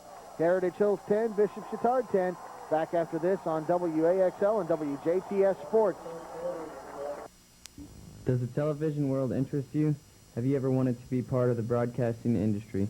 Would you like to get paid to watch television? If so, WJTS is currently accepting applications for responsible, hard-working individuals for our master control department. Applicants must have a flexible schedule, be comfortable controlling willing on-air broadcasts, and willing to learn camera operation. If you're interested in working in this exciting and fast-paced environment, stop by our office at 511 Newton Street or send us your resume. Steve Colvin, Michael Cruz back at Franklin Central High School. We go to quarter number 4 in this 3A Southern Semistate, tied up at 10. Bishop Chatard with the football. 1st and 10 from its own 49. They are without the services of their star running back, Dre Mason. Noel wide to the far side. I formation with Page and Holland. Rago underneath center will pitch far side. Joe Holland gets a block, cuts upfield, and then gets stood up. Forward progress stopped at the 48 of the Patriots. A pick up of 3, 2nd and 7. Corey Cameron, I believe, on the initial hit. The Patriots soar on that play. So 2nd down and 7 for the Trojans. Just shy of the 48, as a matter of fact. Noel again wide to the far side. I formation with 2 tight ends. See if the Patriots can come up big on 2nd down here and force 3rd and long. Rago turns around, hands it to his fullback, and nothing doing for Page. He gets stood up, maybe a yard gain. That'll be it. And it will be 3rd down and long.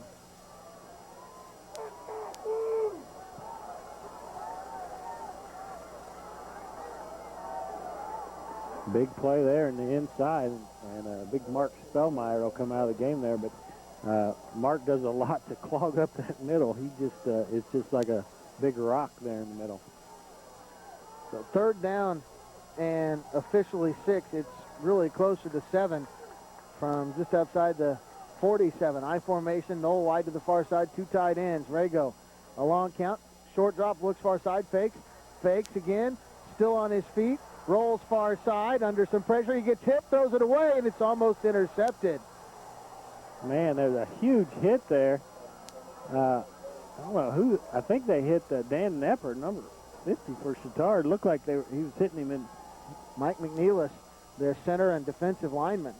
Yeah, I don't know what the thinking was there, except maybe he thought he might intercept the pass, but just drilled him out of bounds. On the sidelines into the mud. Well, Rago really fortunate. He did not a wise thing to get rid of that football. Should have just taken the sack, and it does fall incomplete. It's 4th down and a long 6, and the Trojans force the punt. Todd Leone steps back to his own 40. Nichols and Carter back in just inside their own 20. Snap back, a good one. Leone fumbles the football, now whips a kick out of there. Line drive effort taken by Nichols, and a very aggressive play, spun away from the first guy and then got drilled at the 26. Wow, what a wild play that turned out to be. Great effort by Leone to get that one away after dropping the snap. Great effort by Nichols and great effort by whoever it was who took Nichols' head off. Yeah. All 3 very, very good plays on that one. Boy, Leone did a nice job. That could have been devastating. And he fumbled it late. It wasn't like he dropped it initially. He was spinning it to get laces up and then dropped it and really had to hurry to get that punt out of there after picking it up. 1st and 10 for the Patriots at the 26. Wishbone and 2 tight ends. Tied up at 10. Punt. Will pitch far side to Brandon Simon. He's got a little bit of a seam, gets it across the 30 and up to the 31-yard line. And there comes a flag in late. Not sure what that was about. Away from us over there on the sideline. Lots of emotions, though. I tell you, that play by McNeil was a huge hit. It was clean because the play was still going, but pretty unnecessary, I thought. And It's an unsportsmanlike conduct penalty against Bishop Chatard. So that'll be 15 yards and a Patriot first down. And Vince Lorenzano out onto the field. He wants an explanation from the officials. The play was across the field from him, and he wants to know what transpired.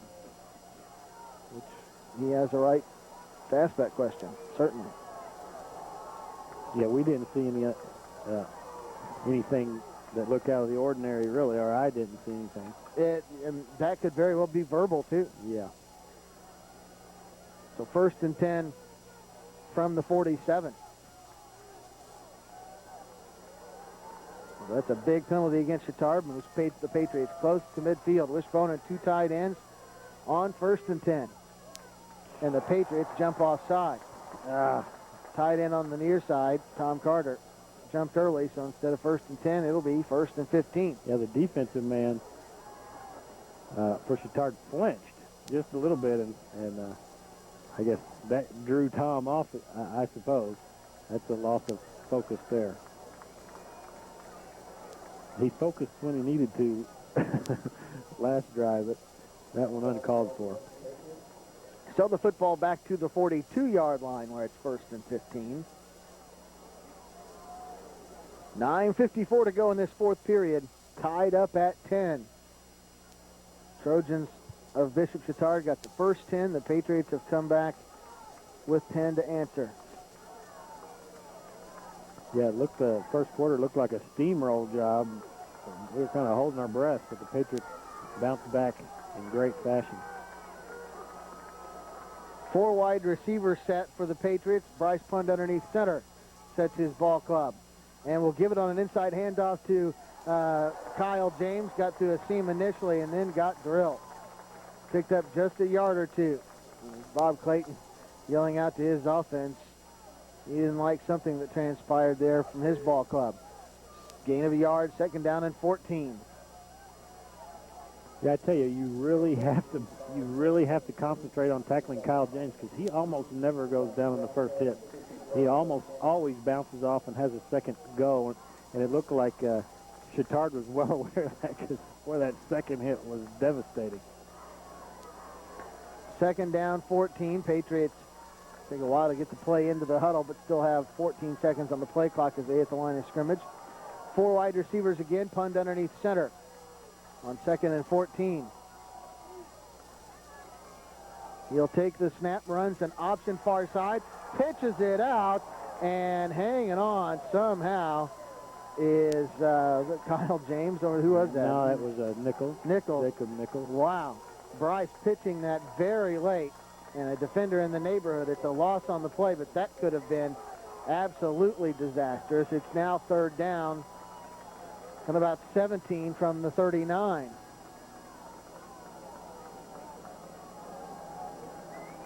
Yeah, big play here. Another 3rd and 17 there. Yep. Patriots picked up a huge 3rd down and 4th and 17, I should say, in the last drive to score the tying touchdown. 3rd and 17 here. 4 wide receivers out.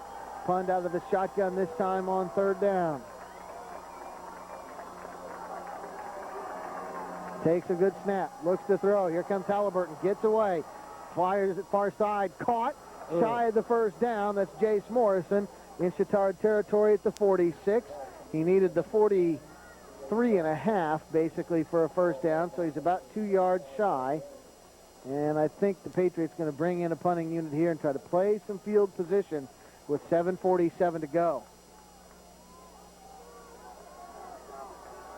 So Kyle Lambeck on to punt. Joe Holland will be the lone returner. He'll step back to his 20. And now, timeout going to be taken by Bishop Chatard. 7:33 to go in this 4th quarter. We're tied at 10. We're back after this on WAXL and WJTS Sports. There are many things in this world that require waiting. Downloading a website shouldn't be one of them. That's why PSC offers wireless high-speed internet. Wireless high-speed internet is available in most of the areas we serve. To find out if you qualify, go to psci.net/high-speed search or call 1-800-511-4899. How much is your time worth? PSC, working together, making a difference.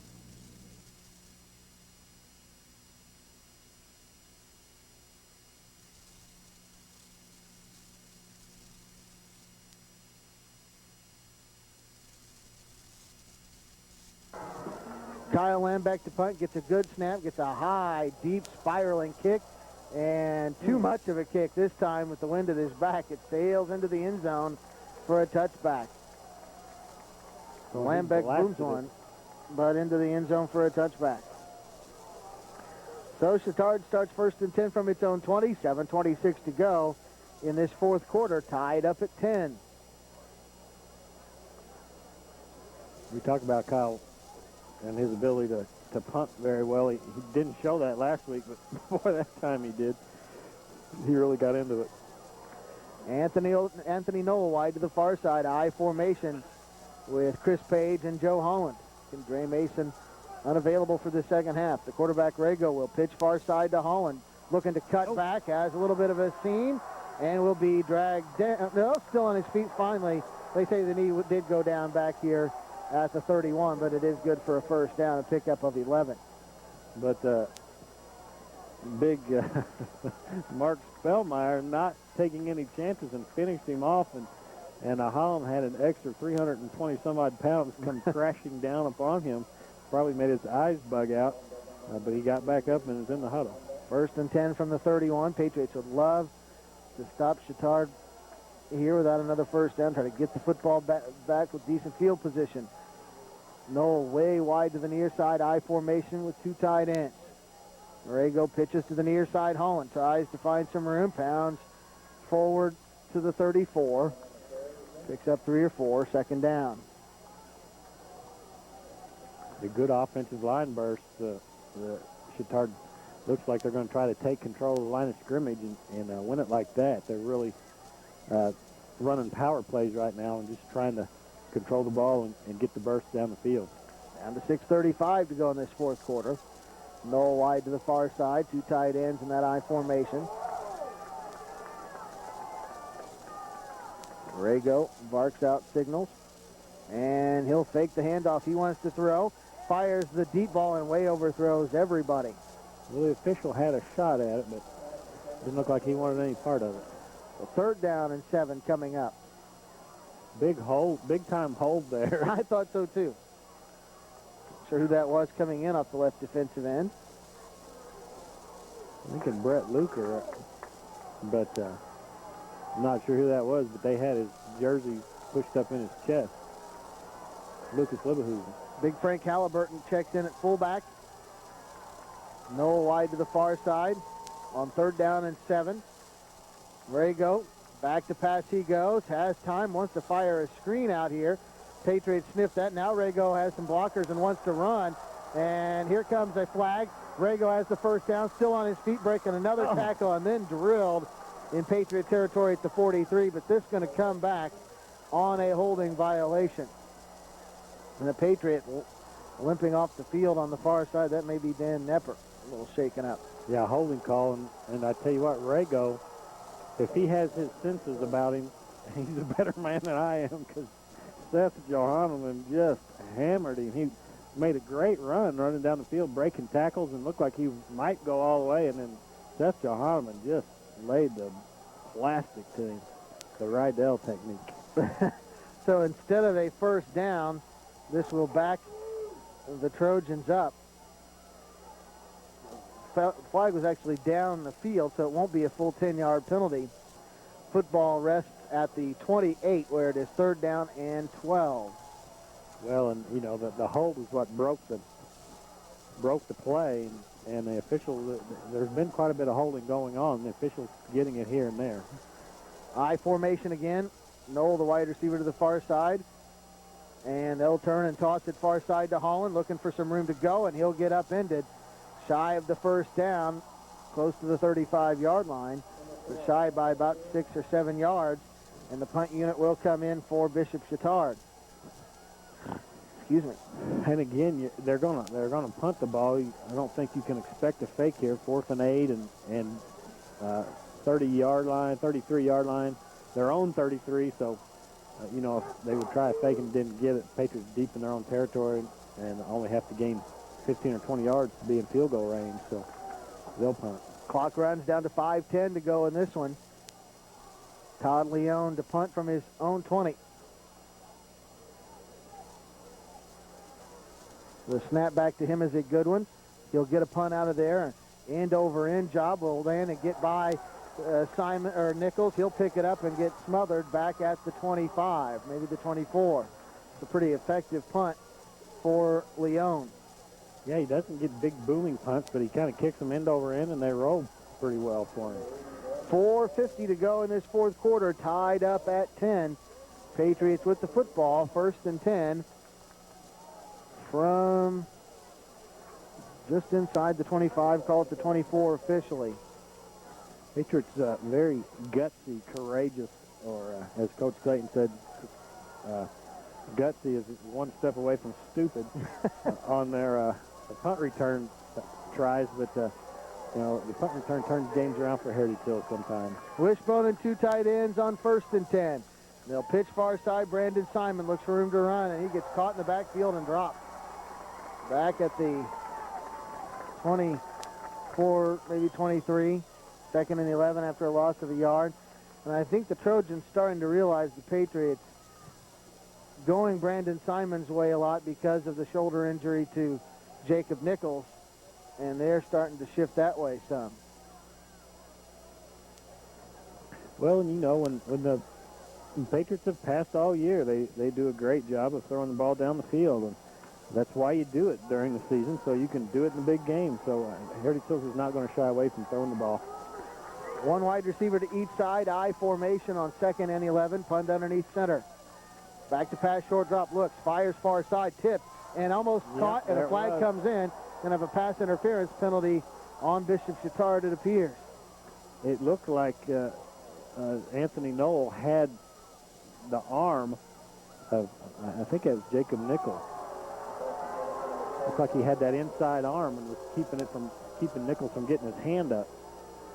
So, Vince Lorenzano not at all happy with the call. But it's a 1st and 10 for the Patriots. Football up at the 39-yard line. 15-yard pass interference penalty. Clock stops with 4 minutes to go in this fourth quarter. Tied up at 10. So big play there. 4 minutes exactly showing on the clock. And Patriots in control of their own destiny here. Wide receiver to each side. I formation on 1st and 10. Punt underneath center. That's his ball club. And we'll give it to his fullback, Kyle James. Spins out of the first tackle and gets good positive yardage across the 40 to the 42. Picks up 3 or 4 on the play. 2nd down and about 6.5. I'm not exactly sure how he does it, but you cannot tackle that kid on one hit. You just can't do it. Well, I tell you what, a lot of it is an extremely low center of gravity, and he's very strong, and so he's always below his tackler. Yeah. He gets hit and maybe knocked back, but he won't go down.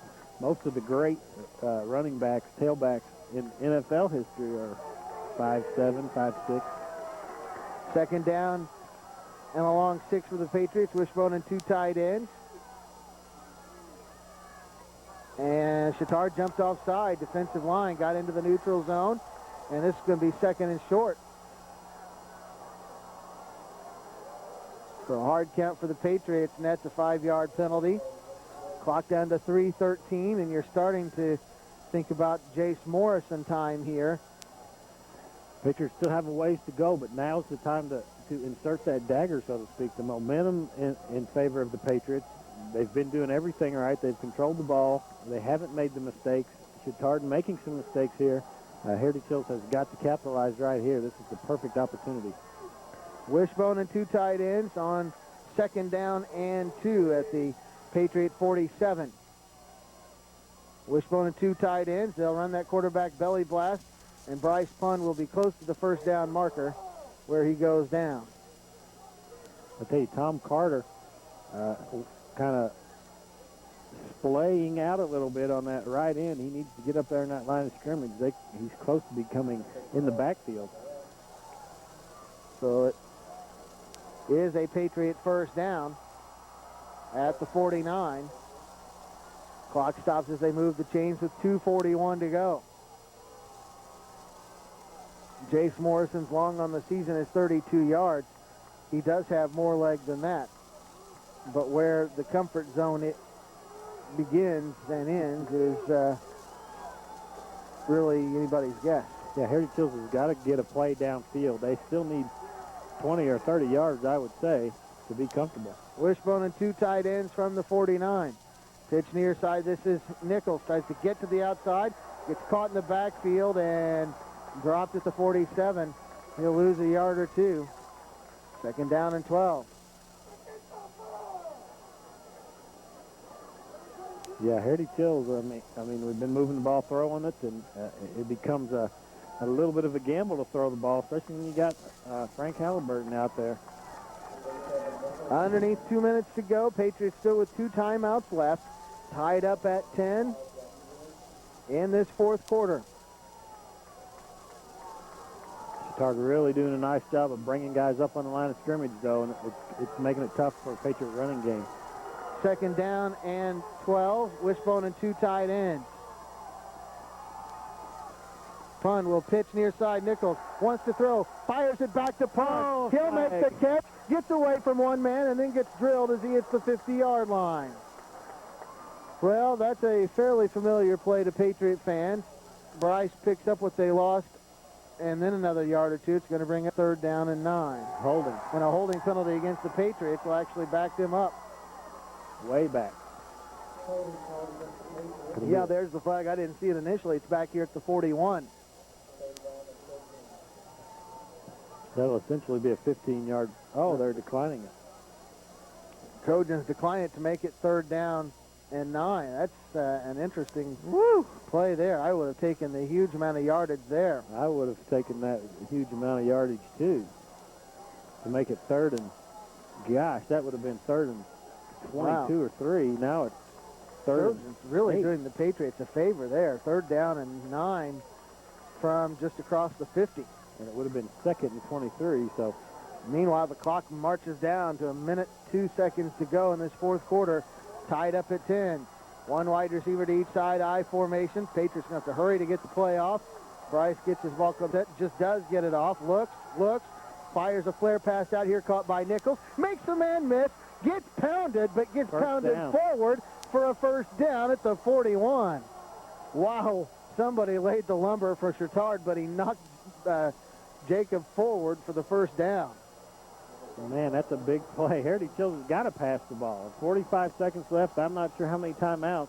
2 timeouts left, but they need to pass that ball. Patriots quickly up to the line of scrimmage for 1st and 10. Wishbone and 2 tight ends. Bryce pitches far side. This is Simon. Finds a little bit of a hole and then gets swarmed under. And Patriots will use their 2nd timeout. Clock continues to run. Let's put 4 or 5 seconds back on, fellas. And Bob Clayton pointing to the clock. I believe the officials saw that. We'll just see how many seconds they do put back on. Looked like the timeout was asked for, or the hands waved at about 35 seconds, and the clock reads 29 right now. So the Patriots use their 2nd timeout of this half. They'll have 1 more. The football rests at the Chatard 38-yard line. And with 29.6 seconds to go, the Patriots, and now the Chatard assistant athletic director out there on the field talking to the official and radioing up to the press box how much time to put back on the clock. But now, Cruzy, the Patriots really just trying to get into Jace Morrison range. Where do you feel like the Patriots need to get the football to? Ball on about the 37 right now.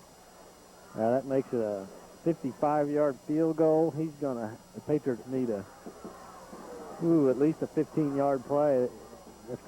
Jace could probably kick it. He possibly could get it in there from 45. 10-yard play, but it'd be nice to get it a little closer than that. We'll have whatever wind there is at his back. It died down to just a breeze, a little slight breeze at this point. 31 seconds is where they reset the clock to. That's still a couple seconds shy of where it should be, frankly. But Patriots got 2 seconds back. Yeah. 2nd down and 8. I think they got to throw it downfield. They got a couple chances, and incomplete passes stop the clock. Wishbone formation, the ends split wide on each side, and Pun back to throw, and Max protect. Look, fires far side. It is caught! Yes! Out of bounds for a first down at the 21-yard line. Wow. Who made that catch? Tom Carter, the man. Carter again, the Patriots' leading receiver on the season with 36 receptions coming in, and clock runs now down to 14 seconds. Patriots going to have to hurry here. And here comes flags, and that's on them, I think. Clock stops with 10.5 seconds to go. We may have missed a timeout there because Harry Till should have been able to call a timeout. So 37-yard field goal. Unless they, because he kind of caught it and fell backwards, unless they say his rear end hit just inside. That's what they're saying, because they're not giving us any time back. Well, here it comes. Difference. The encroachment penalty was waived off, so the football still rests on the 20, or maybe just outside the 20-yard line. And now they will put time back on the clock. So again, Tom Carter made that catch on the sideline, was knocked out of bounds, and by rule, the clock, anytime a ball carrier, receiver or otherwise, goes out of bounds with the football, the clock stops and does not start again until the next snap. And the clock was started as if a running back was knocked down inbounds. 3.2 seconds. I mean, that's a ripoff. I don't care. It didn't take us 16 seconds to run that play, I guarantee it. But so now Bishop Chatard will use a timeout here and try to ice Jace Morrison for what looks like will be a 37-yard field goal attempt with 13.2 seconds to go. So really adding 2 spike the football to stop the clock if you don't pick up a first down, besides the fact that running a play risks something awful happening. Well, that's insane. If they're saying the guy was out of bounds and they're going to give us time back and they give us 3 seconds back. Right. That is absolutely unfathomable, ridiculous. but that's what they've done. And we still have to call the timeout because right. we were trying to complain about this whole no time deal. But so anyway. The net result is if Jace makes this, it only gives Chatard more time to get something accomplished. The tee will go down at the 27-yard line. It will be a 37-yard field goal attempt for the Patriot senior place kicker Jace Morrison. Bryce Pund will hold. 13.2 seconds to go in this fourth quarter of this 3A Southern Semistate football game. Snap back is a good one. Kick is up. Does it have the distance? It does. It is yours! Oh, my! 8.3 seconds to go. Unbelievable. The 37-yard field goal. Oh, wow. 8.3 seconds left. I'm going to be lobbying for what is it now? It should be 5.1, I think. Take time back off the clock. But 8 seconds, 8.3, Chatard's going to be hard-pressed to get a kickoff return with 8.3 seconds. 13-10, Patriots on top. The senior Jace Morrison connects on his 6th field goal of the season. He is now 6 out of 12, up to an even 50% after coming in 4 of 10. He's converted on 2 today, a 28-yarder in the first quarter, and in the first half, second quarter. And then this 37-yarder with 8.3 seconds to go. And man, could this be the year of the broken jinx, except for the Cubs, Steve? Sorry. No kidding. Well, now the Patriots, you figure there's absolutely no way they'll kick it deep here, even though Mason not in there in the return game. It'll be Halliburton back deep along with Holland and Matt Tyner. So, and Chatard doesn't believe the Patriots will kick this one deep. 8.3 seconds to go, so the Patriots will have to kick this one away and do some coverage work. leading 13-10 here in this fourth quarter. Morrison will tee it up near hash mark. And, you know, kicking it out of bounds isn't the end of the world. They give him 8 seconds from the 35-yard line. They haven't shown the ability to be a real deep threat throwing the ball.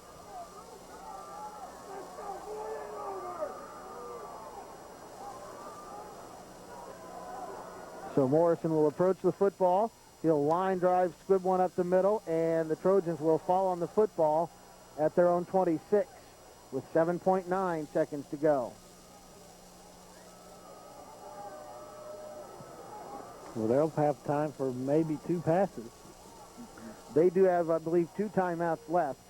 They used one to try to ice Morrison, and I believe that's the only one they used.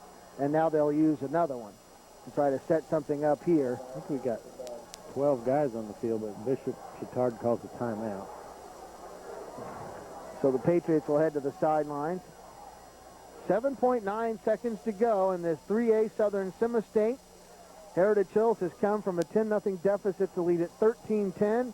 Jace Morrison, the 37-yard field goal with 8.3 seconds to go. And Cruzy, he had it from maybe 43 or 44, too.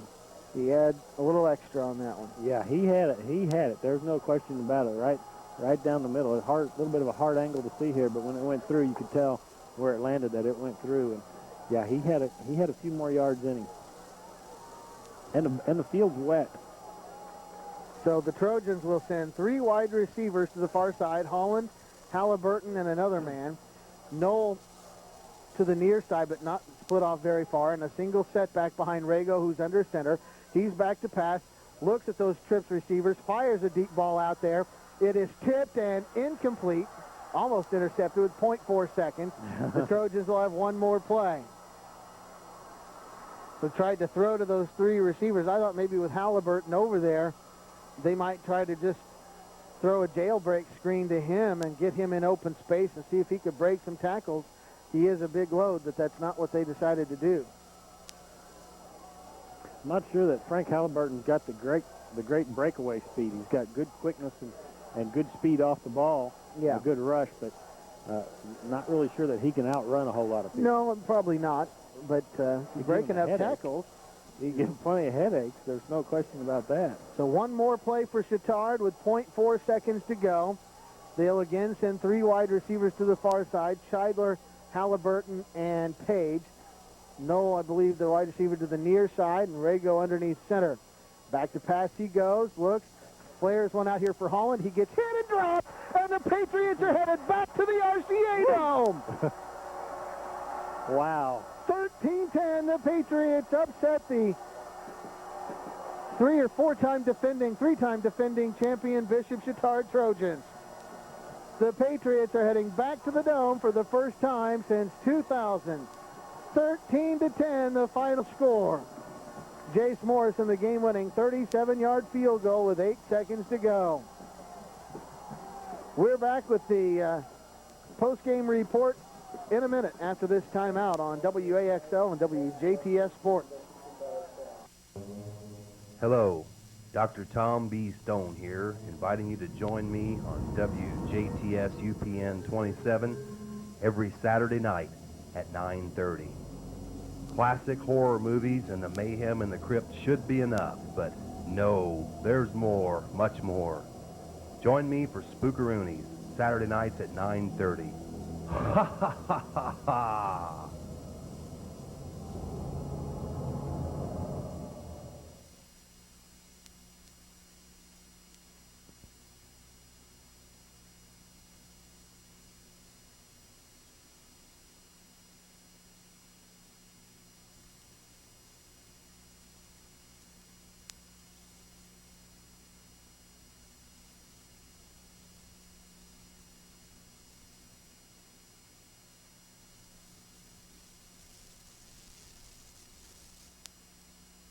Back to the Dome for the first time since 2000, defeating the 3-time defending champion Bishop Chatard Trojans 13-10.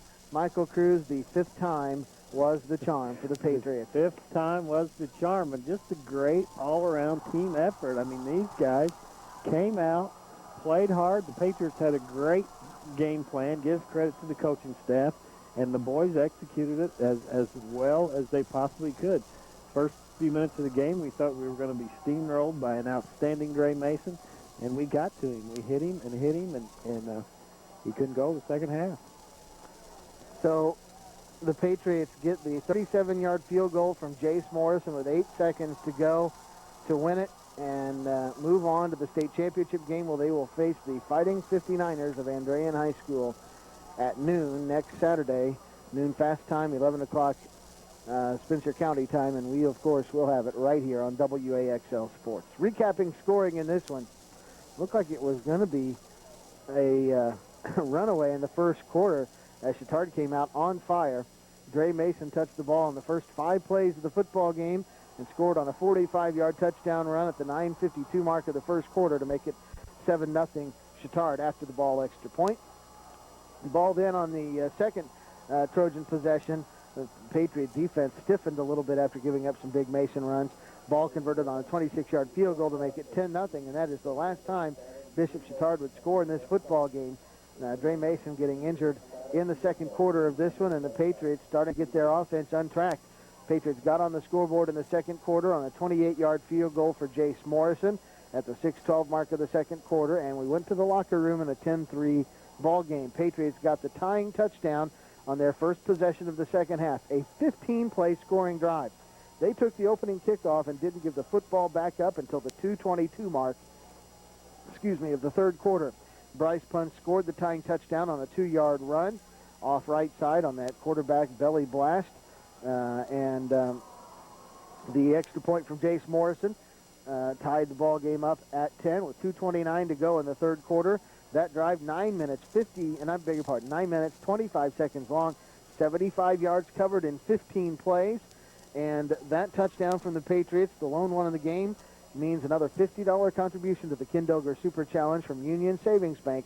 The Dilger Super Challenge benefits Heritage Hills High School academic and athletic program. For more information on how you can donate, call toll-free 800-999-9873 or locally 937-4444.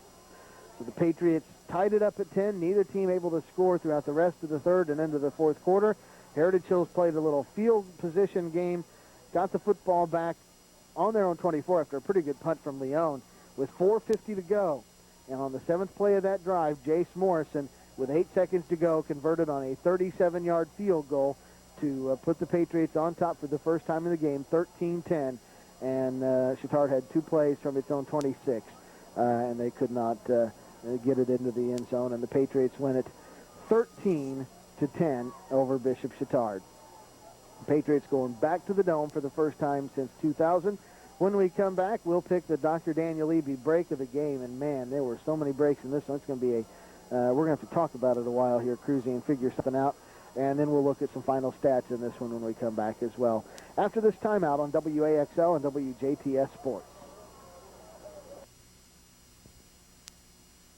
Check out the new plans and pricing from PSC. Their unlimited basic internet plan starts as low as $14.95 per month. And PSC's unlimited enhanced plan starts at $19.95 per month. The enhanced plan includes the PSC Propel Accelerator. For more information, call 1-800-511-4899 or log on to www.psci.net/choices. And remember, PSC offers high-speed internet to much of DuBois, Perry, and Spencer counties. PSC, working together, making a difference. Searching for a bank that cares about you? Locally owned, Spencer County Bank means more personalized service and a greater concern for your future. We can take care of all your financial matters, from the smallest savings account to the largest mortgage loan. We truly are a full-service bank. Come see us now at one of our 5 convenient locations. We're never far away. Spencer County Bank, banking done right. This broadcast of Heritage Hills Patriot Football is brought to you in part by the Thermwood Corporation of Dale.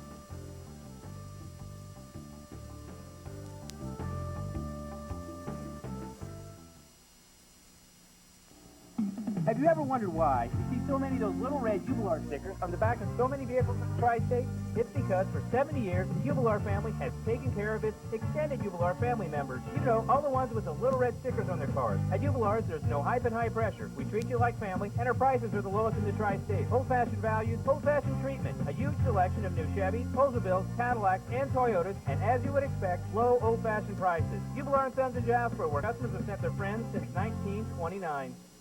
Dr. Daniel Eby of Jasper is board certified in orthopedic surgery and sports medicine. His office is located in the Medical Arts Building at 721 West 13th Street in Jasper. Dr. Eby specializes in fracture care, sports medicine, total joint replacement, and hand surgery. He is the team physician for Southridge and Heritage Hills. Dr. Eby's courteous professional staff is always ready to assist you. For an appointment, call 482-7441. Gardening chore. This is a remarkable machine.